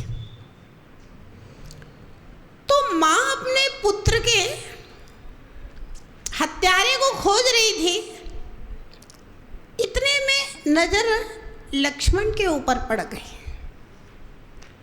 अब देखिए, कोई माँ ऐसी हो सकती है कि पुत्र की मृत्यु हुई है, जवान पुत्र पड़ा हुआ है, और वह लक्ष्मण की सुंदरता को देख करके लक्ष्मण के ऊपर मोहित हो जाती है। लक्ष्मण के प्रति मोहित होकर के लक्ष्मण से प्रणय निवेदन करने लगती है। एक माँ है, आप देखिए, लक्ष्मण ने कहा नहीं, मेरे भैया तो मुझसे ज़्यादा सुंदर हैं और मैं भैया की आज्ञा के बिना तो किसी को स्वीकार नहीं कर सकता। तो जैसे वो राम को देखती है तो राम के ऊपर मोहित हो जाती है। तो कोई माँ ऐसी हो सकती है क्या? वो एक सूपनखा थी। और दूसरी ओर सीता, जैसी बहन तैसा भाई। जब राम लक्ष्मण ने उसको ठुकरा दिया तो रावण के पास पहुंचती है कि भैया इन्होंने मेरा अपमान किया है, मेरी नाक काट दी, ये कर दिया, वो कर दिया, मैं तो अपने पुत्र को खोजने के लिए गई थी। अब लक्ष्मण अपनी बहन के सहयोग के लिए आया है, लेकिन सीता को देख के उसके ऊपर मोहित हो जाता है। बड़ी विचित्र बातें हैं। और दूसरी ओर सीता रावण के घर में 6 महीने रहने के बाद में भी एक तिनके को बीच में रख करके अपने शील की रक्षा कर लेती है। इसे कहते हैं संस्कारों से युक्त शिक्षा। शिक्षा तो होनी चाहिए, शिक्षा में कहीं कोई कमी नहीं होना चाहिए, लेकिन शिक्षा के पहले, शिक्षा के साथ संस्कार भी होना चाहिए। अभी कुछ चर्चा चल रही थी, माँ अपने बच्चों को संस्कार दे। मेरी नज़र पड़ी, यहाँ जितने भी माताएं बैठी हैं सबके बच्चे बड़े हो चुके हैं। अब जिनके बच्चे होना है, जिनको संस्कार देने की ज़रूरत है, ऐसी तो 10-5 बच्चियाँ होंगी बस। वो आए नहीं। क्यों नहीं आए? क्यों नहीं आए? क्योंकि उनके जीवन में संस्कारों का कोई महत्व ही नहीं है, उनका सोच वैसा नहीं है। तो जो माँ स्वयं संस्कारित होगी, वो अपने बच्चे में संस्कार देने की भावना रखेगी, संस्कार देगी। लेकिन जो माँ स्वयं संस्कारित नहीं है, संस्कार की भावना ही नहीं है, संस्कार के महत्व को ही नहीं समझती, ऐसी माँ अपने बच्चे में क्या संस्कार देगी? भैया, संस्कार तो दूर की बात है, आज के समय में तो सवाल खड़ा हो गया है, बच्चे को पैदा ही नहीं करना चाहते।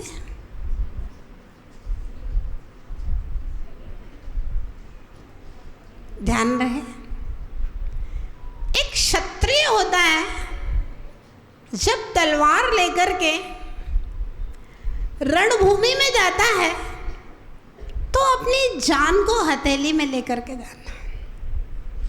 कायर पुरुषों का काम नहीं है, वैश्यों का काम नहीं है। वो तो केवल दुकान पे बैठे बैठे 2 के 4 कर सकते हैं, 4 के 8 कर सकते हैं।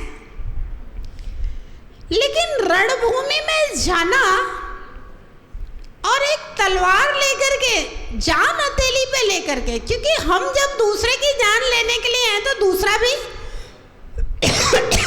हमारी जान लेने के लिए है। किसी की भी जान जा सकती है, उसकी भी जा सकती है, हमारी भी जा सकती है, विजयी कोई भी हो सकता है। लेकिन फिर भी जो क्षत्रिय है वो जान हथेली पे लेकर के रणभूमि में जाता है। एक घटना थी कर्ण के जीवन की,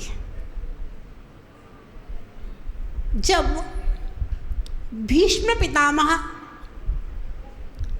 और द्रोणाचार्य की मृत्यु के बाद कर्ण को दुर्योधन की सेना का सेनापति बनाया गया।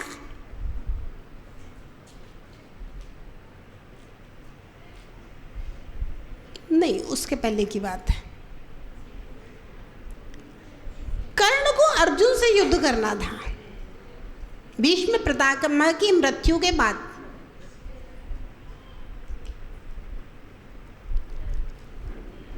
कर्ण और द्रोणाचार्य की वार्ता हो रही थी। कर्ण को प्रातः करके सूत पुत्र कहा जाता था, शूद्र का पुत्र है, जबकि वो कुंती पुत्र था, पांडु पुत्र था कर्ण।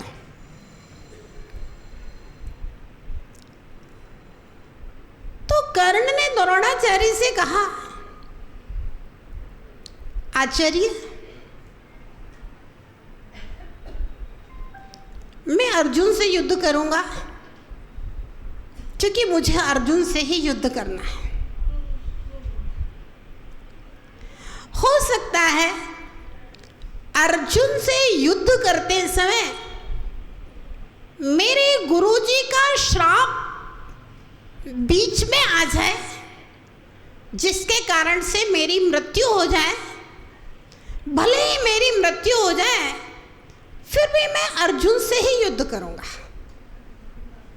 द्रोणाचार्य ने कहा, वो कैसे? बोले, मैंने जब परशुराम से विद्या ग्रहण करी थी तो एक ब्राह्मण बता करके विद्या ग्रहण की थी, और जब कोई घटना एक बार घटी, जब विद्या पूरी हुई, परशुराम कर्ण के घुटने के ऊपर सिर रख करके विश्राम कर रहे थे। इतने में एक बिच्छू आता है, घटना को ध्यान से सुने। इतने में एक बिच्छू आता है और वह बिच्छू कर्ण के उस पैर के ऊपर काटना शुरू करता है, और काटने से खून की धारा बह जाती है, लेकिन कर्ण अपने घुटने को हिलाता नहीं है, कष्ट को सहन करता रहता है, क्योंकि अगर घुटने को हिलाएंगे तो गुरुजी जाग जाएंगे इसलिए। और जैसे ही परशुराम की आंख खुली और उन्हें देखा, अरे ये इतना काले कलर का काला बिच्छू तुम्हारी जांग में काट रहा है, इतना खून बह गया, तुमने पैर नहीं हिलाया। बोले, गुरुजी आप जाग जाते इसलिए मैंने पैर नहीं हिलाया। परशुराम ने कहा, कर्ण जितना कष्ट आज तुमने मेरे लिए सहन किया है, ये कष्ट कोई ब्राह्मण सहन नहीं कर सकता, और तुम ब्राह्मण नहीं हो सकते। तुम 100% क्षत्रिय पुरुष हो, और तुमने ब्राह्मण बन के छल से मेरी विद्या ग्रहण की है, इसलिए मैं तुम्हें श्राप देता हूँ। जब तुम्हें विद्या की सबसे ज़्यादा आवश्यकता होगी, उस समय तुम विद्या को विस्मृत हो जाएगी, विद्या तुम भूल जाओगे, याद नहीं आएगी। कर्ण ने कहा द्रोणाचार्य से कि गुरुजी, भले मेरे गुरुजी का श्राप उस समय बीच में आ जाए, लेकिन फिर भी मैं अर्जुन से लड़ूंगा। भले ही मैं मृत्यु को प्राप्त हो जाऊं, अगर अर्जुन के बाणों से मेरी मृत्यु भी हो जाएगी तो मैं अपने आप को सौभाग्यशाली मानूंगा। द्रोणाचार्य ने कहा, कर्ण ऐसे वचन एक क्षत्रिय के हो सकते हैं, कोई ब्राह्मण और शूद्र ऐसा बोल नहीं सकता। मैंने कहा, क्षत्रिय जान हथेली पे लेकर के युद्ध भूमि में जाता है और युद्ध करता है। ऐसे ही एक माँ अपने बहुत सारे सुखों को छोड़ करके, कष्टों को सहन करके भी 9 माह अपने बच्चे को गर्भ में रखे, अपनी जान हथेली पे लेकर के बच्चे को जन्म देती है, और बच्चे के पालन पोषण संस्कारों में जितने कष्टों को सहन करती है, वह एक माँ ही सहन कर सकती है। माँ का हृदय, माँ का मन ही, माँ की ममता ही उसको इतना सब सहन करने की क्षमता देती है। अगर वैसी माँ की ममता किसी स्त्री में नहीं है, उसके अंदर सिर्फ और सिर्फ अपना कैरियर, अपना घूमना फिरना, अपना इंजॉय, लड़कियां कहती हैं अभी तो उम्र ही क्या है ना, अभी तो इंजॉय करने के दिन है, घूमने के दिन है, फिर शादी 30, 32, 35 साल में शादी होंगी, फिर 5-10 साल और घूमने के दिन है, उसके बाद देखेंगे बच्चों को जन्म देने की बात। और उसके बाद बच्चे होते ही नहीं हैं, फिर इन भगवान की पूजा कराओ, उनकी पूजा कराओ, इधर डॉक्टर को दिखाओ, उधर डॉक्टर को दिखाओ। एक माँ का हृदय होता है कि बच्चे को जन्म देने के लिए अपने इंजॉय को, अपनी स्वतंत्र जीवन को, जिंदगी को त्याग करके, तपस्या है एक माँ होना, बच्चे को जन्म देना, बच्चे को पढ़ाना लिखाना, संस्कार देना। तो जैसे एक क्षत्रिय होता है, वह अपनी जान हथेली पे लेकर के युद्ध करता है, ऐसे ही एक माँ का हृदय होता है, एक स्त्री का हृदय होता है। कितने सारे कर्तव्यों को निभाती है, पुत्री का, भाई का, बहन का, तो कहीं ननद का, ससुराल में पत्नी का, बहू का, और माँ का, भाभी का, कितने सारे रिश्तों को निभाते हुए भी एक माँ के दायित्व को भी सहन करती है, तो वह एक माँ ही हो सकती है। आप लोग तो सब माँ बन चुके हो, सब लोग अनुभवशील है कि बच्चों को जन्म देने में और बच्चों को पालने पोसने में कितने अपने सुखों को, अपनी स्वतंत्र जिंदगी को, अपने एंजॉय को, सबको त्याग करना पड़ता है। तो आजकल की लड़कियों में पहली समस्या तो उनको अपना कैरियर दिखता है, फिर उसके बाद अपना एंजॉय दिखता है, अपनी स्वतंत्रता दिखती है। तो बच्चों को जन्म ही नहीं देना चाहती हैं। फिर माँ और संस्कार देने वाली बातें तो बहुत, कुछ ऐसे भी देश हैं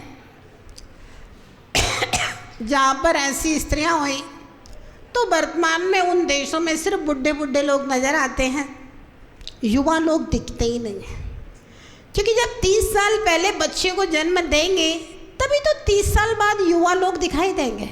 और जब बच्चे को जन्म ही नहीं दिया गया, तो युवा लोग कहाँ से दिखाई देंगे। तो भव्य आत्माओं, अभी जो सवाल है वर्तमान युग की, जो ज्वलंत समस्या है, वो ना तो शिक्षा है ना संस्कार है। बेचारे पुराने लोग, कम पढ़ी लिखी माताएं थी आप लोगों के ज़माने की, तो अच्छे से अपने परिवार को चला लेती थी। अब जितनी ज़्यादा पढ़ी लिखी लड़कियां हो गई हैं, संस्कारहीन, इतने डिवोर्स पहले नहीं होते थे। पहले भी पुरुष ऐसे ही थे, पहले भी ससुराल आज की स्थिति में ज़्यादा बदतर होता था। पहले सासें रोज 4 बातें सुनाती थी, आजकल की कोई सासें अपनी बहुओं को हाथों पे रखती हैं, कोई किसी से कुछ भी नहीं कहती। पहले इतने सारे काम थे, चूल्हा चक्की, पता नहीं कितने कितने सारे काम थे। आजकल तो चूल्हा चक्की कुछ बचा ही नहीं है, गैस, मिक्सी और मशीनें सब आ गई हैं। और प्राय करके शादियां होती हैं तो पहले से ही लड़कियों के मम्मी पापा की डिमांड होती है, भैया काम वाली घर में लगी है कि नहीं लगी है। काम भी नहीं है ना। और पहले की तरह कोई 4 बातें सुनाने वाली आदत सासें भी नहीं है, ससुर भी नहीं है। पहले दहेज मांगा जाता था, बड़े घर की लड़की छोटे घर में जाती थी, है ना। लेकिन अब तो कोई उल्टा लोग पैसे दे के शादी करने के लिए तैयार है। भाई तुम खर्च मत करो, लड़की दे दो, हम हमारे हिसाब से खर्चा करके शादी का फंक्शन कर लेंगे। सब कुछ है, लेकिन फिर भी लड़कियों के इतने नखरे हैं, ना तो गाँव में आना चाहती है, ना व्यापारी से शादी करना चाहती है। शादी के पहले लड़कियां शर्त रख देती हैं, भाई बच्चे पैदा नहीं करेंगे, ये साड़ी नहीं पहनेंगे, ये नहीं करेंगे, घर की रोटी नहीं बनाएंगे, मैं किचन में काम नहीं करूँगी। कहाँ माँ संस्कारों की बात कर रही हो। बहुत ऊँची बात हो गई। ये सब का कारण सिर्फ एक, मोबाइल, सोशल मीडिया, ये सब कारण है। क्योंकि प्रैक्टिकल परिवार की शिक्षा पहले सारे बच्चे परिवार से लेते थे, लेकिन अब सारी शिक्षाएं मोबाइल से होने लगी है और मोबाइल एक सपना है, सिर्फ हकीकत नहीं है। हकीकत जब साथ में रहते हैं तब पता चलता है। और हमारे बच्चे, वाह, जितने भी विज्ञापन दिखाए जाते हैं ना, वो सारे जीनियस लोगों के विज्ञापन दिखाए जाते हैं। और जितने भी मोटिवेशनल स्पीकर्स होते हैं वो सारे के सारे शिखर को छूने वाले लोगों के संस्मरण सुनाते हैं। और जितने की भी मोटिवेशनल किताबें होती हैं, उस टाइप की अपने व्यक्तित्व के विकास की जितनी भी पुस्तकें होती हैं, अनेक राइटरों की लिखी हुई, उन सारी पुस्तकों में सिर्फ और सिर्फ जो हीरो होते हैं, हीरो मतलब जो जिस क्षेत्र में बहुत आगे बढ़ गया है किस्मत से या पुरुषार्थ से, सिर्फ उनके बारे में बताया जाता है। लेकिन हर व्यक्ति हीरो नहीं हो सकता इस संसार में, हर व्यक्ति जीनियस नहीं हो सकता, हर व्यक्ति शिखर को नहीं छू सकते, क्योंकि सभी का पुण्य एक जैसा नहीं हो सकता है। और हमारा जैनागम कर्म सिद्धांत की बात भी करता है और साथ में पुरुषार्थ की बात भी करता है। ऐसा नहीं कि हम कर्म के भरोसे बैठे रहें, सब कुछ कर्म के भरोसे हो जाएगा, नहीं। आप पूरा पुरुषार्थ कीजिए। किसी भी क्षेत्र में आप जाना चाहते हैं, आप पूरी मेहनत कीजिए, लेकिन उसके बाद में भी सफलता नहीं मिली तो आत्महत्या नहीं कीजिए। सफलता नहीं मिले तो निराश होकर के नहीं बैठिए।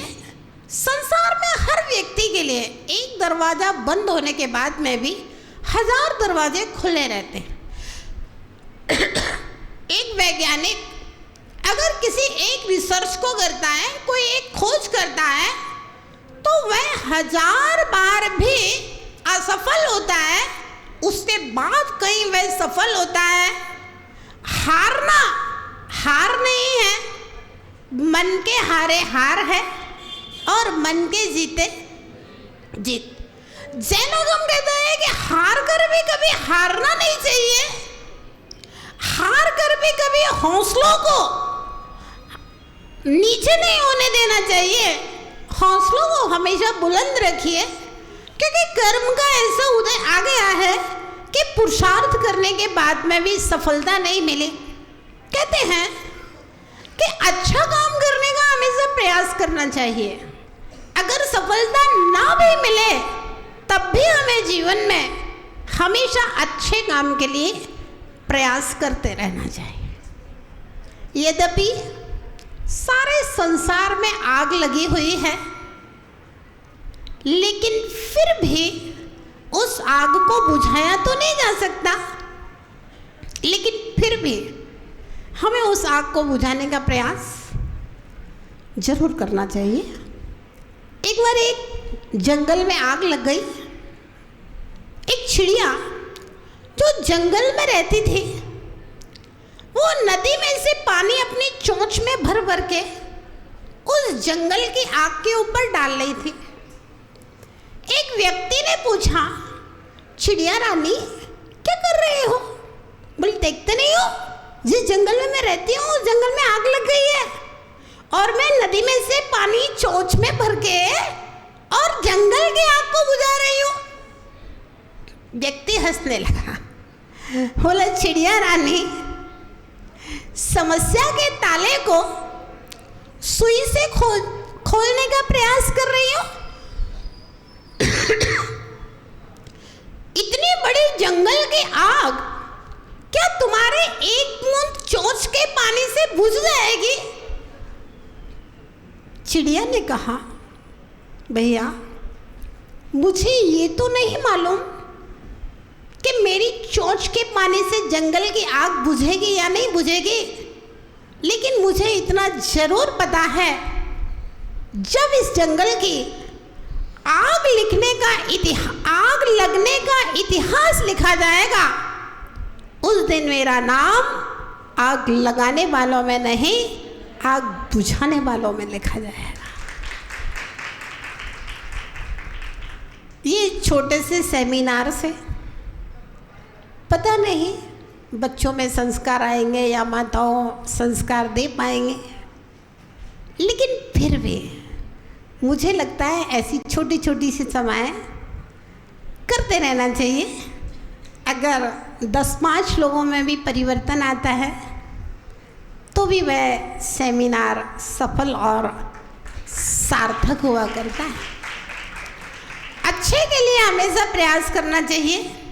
हम बहुत सारे काम तो नहीं कर सकते, लेकिन फिर भी हर माँ अपने बच्चे को संस्कारित जरूर कर सकती है। दुनिया को तो नहीं संभाल सकते, आप कम से कम अपने 1-2 बच्चों को तो संभाल ही सकते हैं, देख ही सकते हैं। और अगर दुनिया की हर माँ अपने बच्चे का जिम्मा ले लेगी तो फिर तो सारी सृष्टि, सारा देश, सारा समाज संस्कारवान हो जाएगा।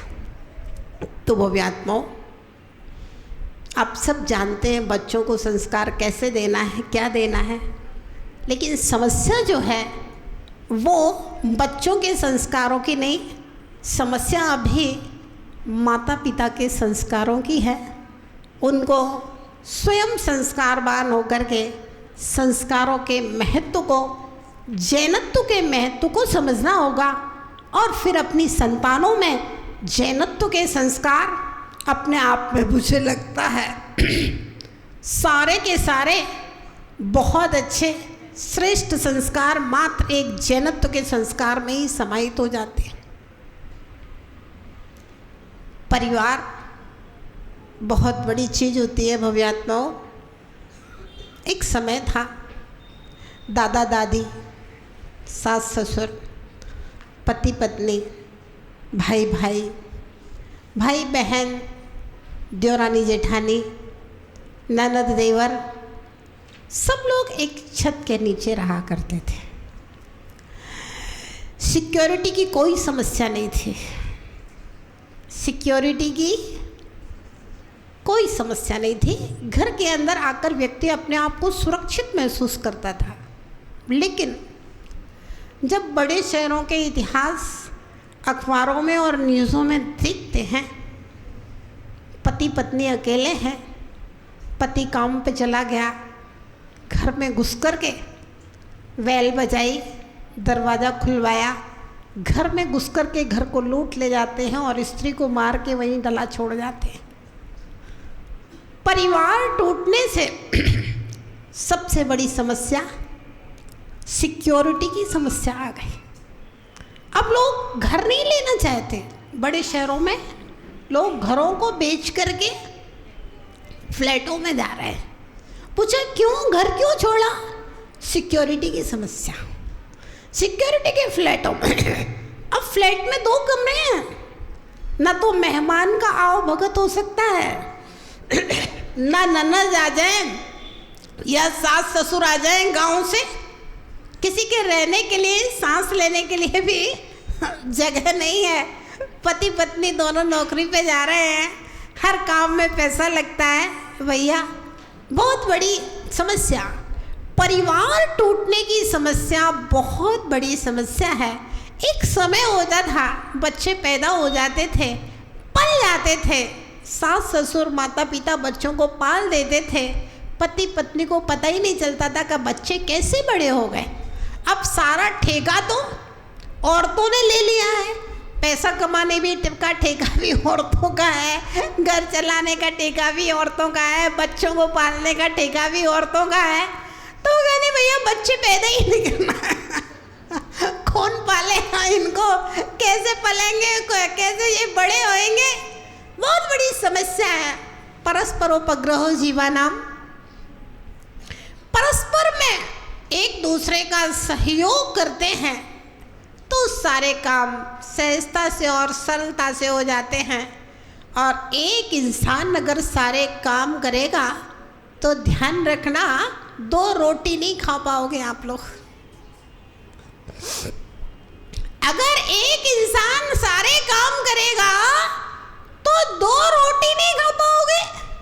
आप भी गेहूं पैदा करो, खेत लगाओ पहले, फिर आप भी गेहूं को काटो, आप ही उनको तैयार करो, आप ही आटा पीसो, आप ही गाय भैंस रख करके दूध घी पैदा करो, आप भी दाल चावल सब्जी फल सारे उगाओ, तब आप भोजन करने बैठ पाओगे, आप भोजन भी नहीं कर पाओगे।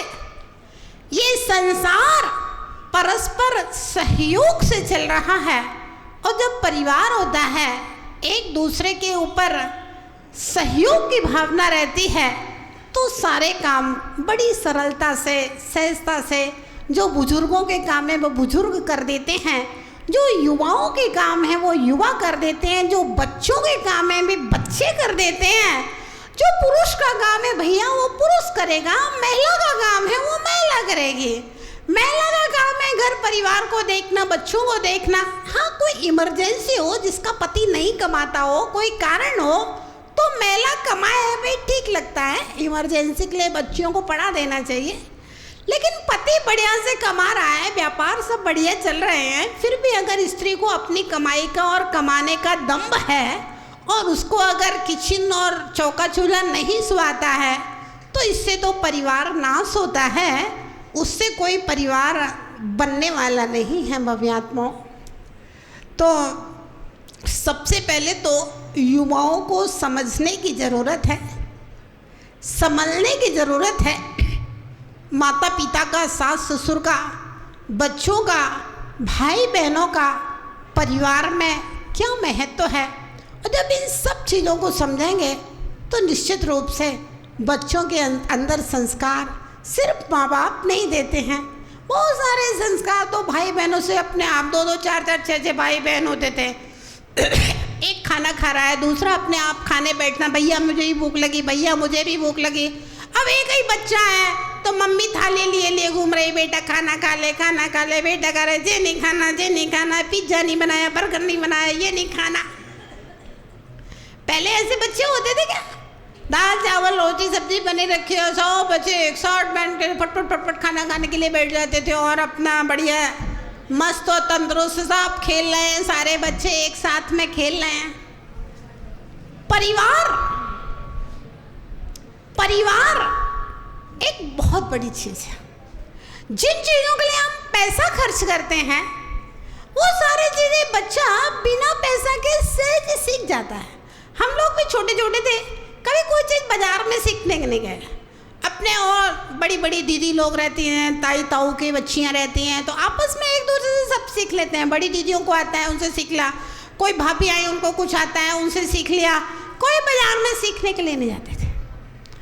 तो पहले हमने एकल होकर के सारी चीज़ों को समाप्त कर दिया, और उसके बाद उन्हीं चीज़ों को पाने के लिए हम पैसा खर्च करते हैं।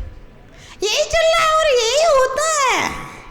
आपको मालूम, पहले ऑर्गेनिक खेती, ऑर्गेनिक सब्जी, ऑर्गेनिक फल सहज ही मिलते थे और सस्ते मिलते थे, एक नॉर्मल दाम में मिलते थे। अब क्या हुआ? आधुनिकता के नाम पे यूरिया खाद खाद खाद खाद खाद। डॉक्टर ने कहा कि भाई ये सब बीमारी का कारण है।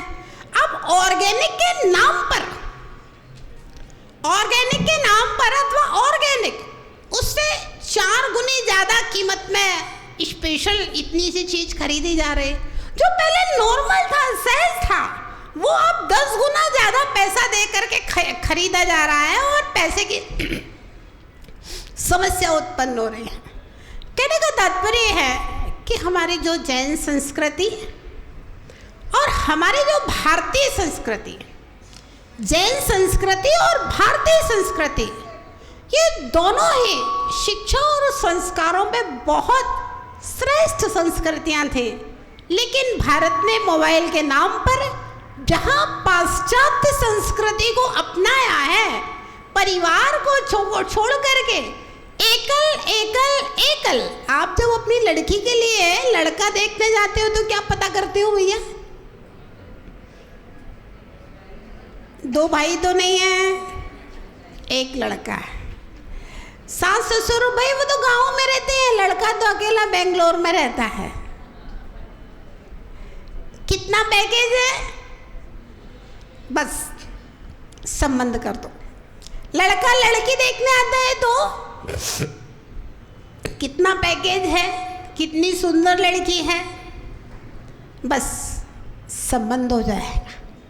और पहले माता पिता लड़की को देखने आते थे, पूछते थे भाई बख्तांबर जी आता है कि नहीं आता है, तत्वार सूत्र पढ़ लेती है। अब कोई पूछता है कि बख्तांबर जी पढ़ना आता है कि नहीं, कि तत्वार सूत्र पढ़ लेती है कि नहीं पढ़ लेती है। पहले पूछते थे ना, जब आप लोगों के ज़माने में आप लोगों की शादियाँ हुई होंगी तब पूछते थे ना उस जमाने में पूछा जाता था, आजकल नहीं पूछा जाता। मतलब हम अपनी बेटी के लिए वैसे ही चाहते हैं, तो हमारी जो बहू आएगी उसके माँ बाप भी अपनी बेटी के लिए वैसा ही चाहेंगे।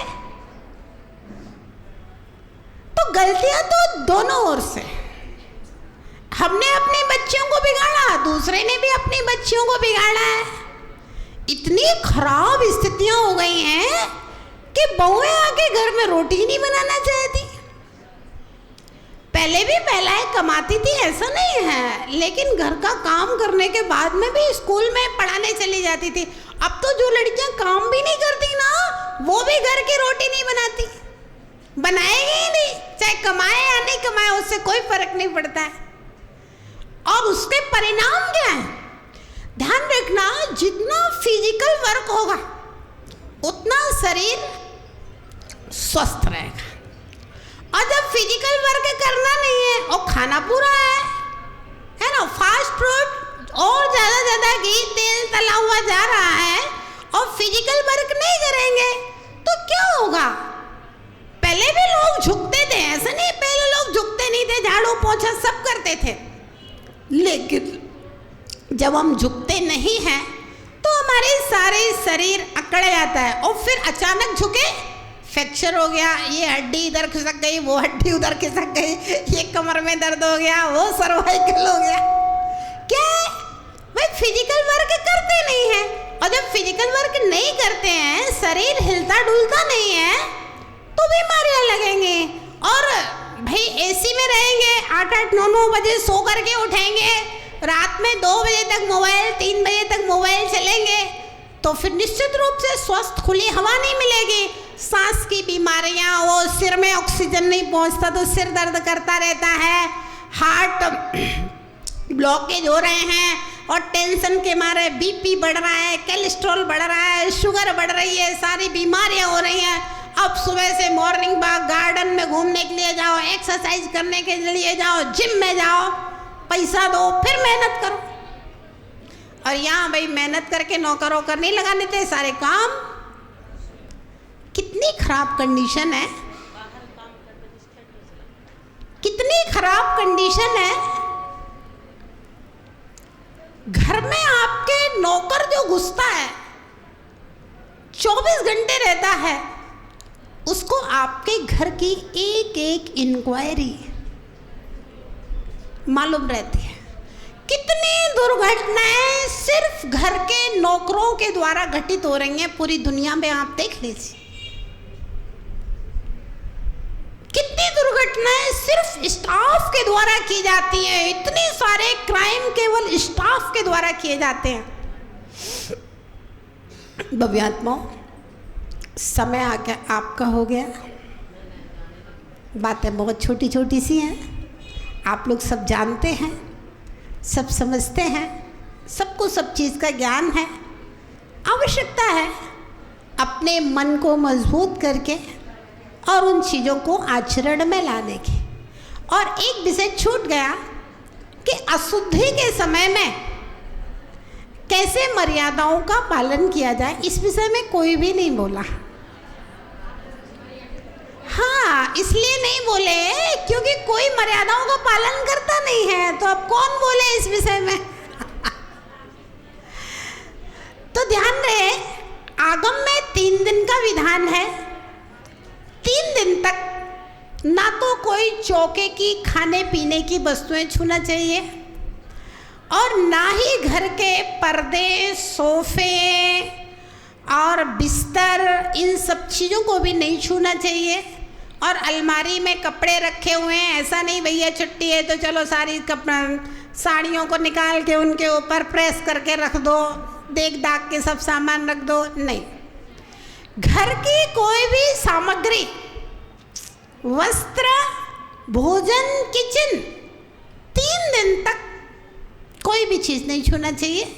चाहे तो आप अपने घर में बच्चियों को तैयार करें अथवा पुरुषों को ऐसा प्रशिक्षण दें कि भाई अशुद्धि के समय जो महिलाएं अपने घर के किचन में जाकर के काम करती हैं, खाना बनाती हैं, तो उनके घर में आर्थिक हानि होती है।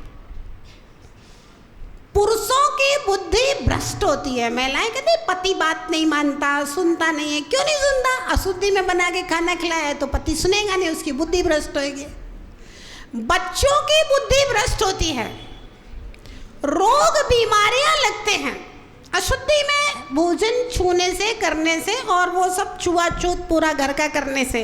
ना बिस्तर छूना, ना पर्दे छूना, ना सोफे छूना 3 दिन में, ना बाजार में घूमने जाना, ना शादियों में जाना, ना पार्टियों में जाना, सब चीज का परहेज करिए तो आपके घर में बरकत होगी, धर्म बढ़ेगा। और वही अशुद्धि के बिस्तर से छुले हुए आप लोग मंदिर आएंगे, क्योंकि 3 दिन के बाद भी फिर वही साड़ी सब तो घर में, तो आपके घर की अशुद्धि के कारण मंदिर में भी अशुद्धि, तो उसका पाप तो आपके लिए भी लगेगा। पहले लोगों को सफ़ेद दाग नहीं होते थे, आजकल बहुत सफ़ेद दाग की बीमारी चल रही है। तो ये भी जो लोग छुआछूत के काम करते हैं, जिनके घर में छुआछूत होती है और वो छुआछूत वाले ही भोजन खाते हैं, उससे भी सफ़ेद दाग वगैरह की बीमारियां भी होती हैं। एक और आजकल अटैच लेटवात होते हैं, तो अपने जैनों में परंपरा थी कि कपड़े उतार करके बदल करके ही लेटरिन जाते थे और फिर आकर के कपड़े धोते थे। और ऐसे तो लोग बाजार से घूम के आए तब भी हमारे यहाँ की परंपरा थी, कपड़े चेंज करके हाथ पैर धो के तब खाना खाने बैठते थे। अभी देखिए कोरोना में कितने संक्रमण की बात हुई, भाई बाजार से आए हो, पूरा नहाओ गर्म पानी से, ये करो वो करो, कपड़े चेंज करो फिर खाओ। कोरोना सिर्फ साल भर 6 महीने का नहीं था, ये कोरोना तो ये संक्रामक रोग जो है ये तो 365 दिन के और हमेशा के हैं। बैक्टीरिया तो हमेशा रहते हैं और हमेशा होते हैं, लेकिन हमारी बुद्धिहीनता है कि हम लोग छुआछूत और शुद्धि का ख्याल नहीं रखते हैं। ये भी हमारे स्वास्थ्य हानि और घर परिवार के कलह और बुद्धि भ्रष्ट और आर्थिक दरिद्रता का बहुत बड़ा कारण होता है। तो इस प्रकार से इन सब चीज़ों का भी महिलाओं को विशेष रूप से ध्यान रखना चाहिए। और जब महिलाएं ध्यान रखती हैं तो उनके घर के पति और बच्चे वगैरह भी सब चीज़ों को धीरे धीरे करके समझने लगते हैं। तो इससे हम अपने जैनत्व की रक्षा, अपने स्वास्थ्य की रक्षा, संस्कारों की रक्षा के साथ अगर शिक्षाओं का प्रयोग करेंगे तो निश्चित रूप से हमारा घर परिवार स्वर्ग से ज़्यादा सुंदर और सपनों से ज़्यादा प्यारा हो जाएगा। और हम जैनत्व और भारतीय संस्कृति को अपना करके अपने जीवन में उतार करके अपने घर परिवार को खुशहाल बना सकते हैं। महिलाओं ने बहुत अच्छा सेमिनार किया। महिला मंडल की कौन कौन सदस्यों ने, श्रीमती पिंकी जी सेठी मंत्राणी और है नहीं है, और कौन है, हाँ, जिन जिन महिलाओं ने इस कार्यक्रम को किया है बहुत अच्छे ढंग से संजोया है, अच्छा किया है। इस प्रकार के कार्यक्रम करते रहना चाहिए, जिससे समय समय पर अगर 5-10 लोगों में भी सुधार आता है, विचारों में सुधार आता है ना, और महिलाओं की प्रतिभाएं निखरती हैं। मुझे तो मालूम नहीं था कि ये देवली में भी इतनी पढ़ी लिखी महिलाएं वक्ता हो सकती हैं, बोलने वाली हैं, है ना। तो सबकी प्रतिभाओं का निखार आता है और एक दूसरे की विचार एक दूसरे तक पहुंचते हैं, और जब बात होती है तो कहीं ना कहीं दिमाग में जाती है, और जब बार बार दिमाग में जाती है तो कहीं ना कहीं वह धीरे धीरे संस्कारों में भी आती है। तो जिन महिलाओं ने इसके लिए प्रयास किया है उन सब के लिए बहुत बहुत मंगल आशीर्वाद। जय बोले महावीर भगवान की जय।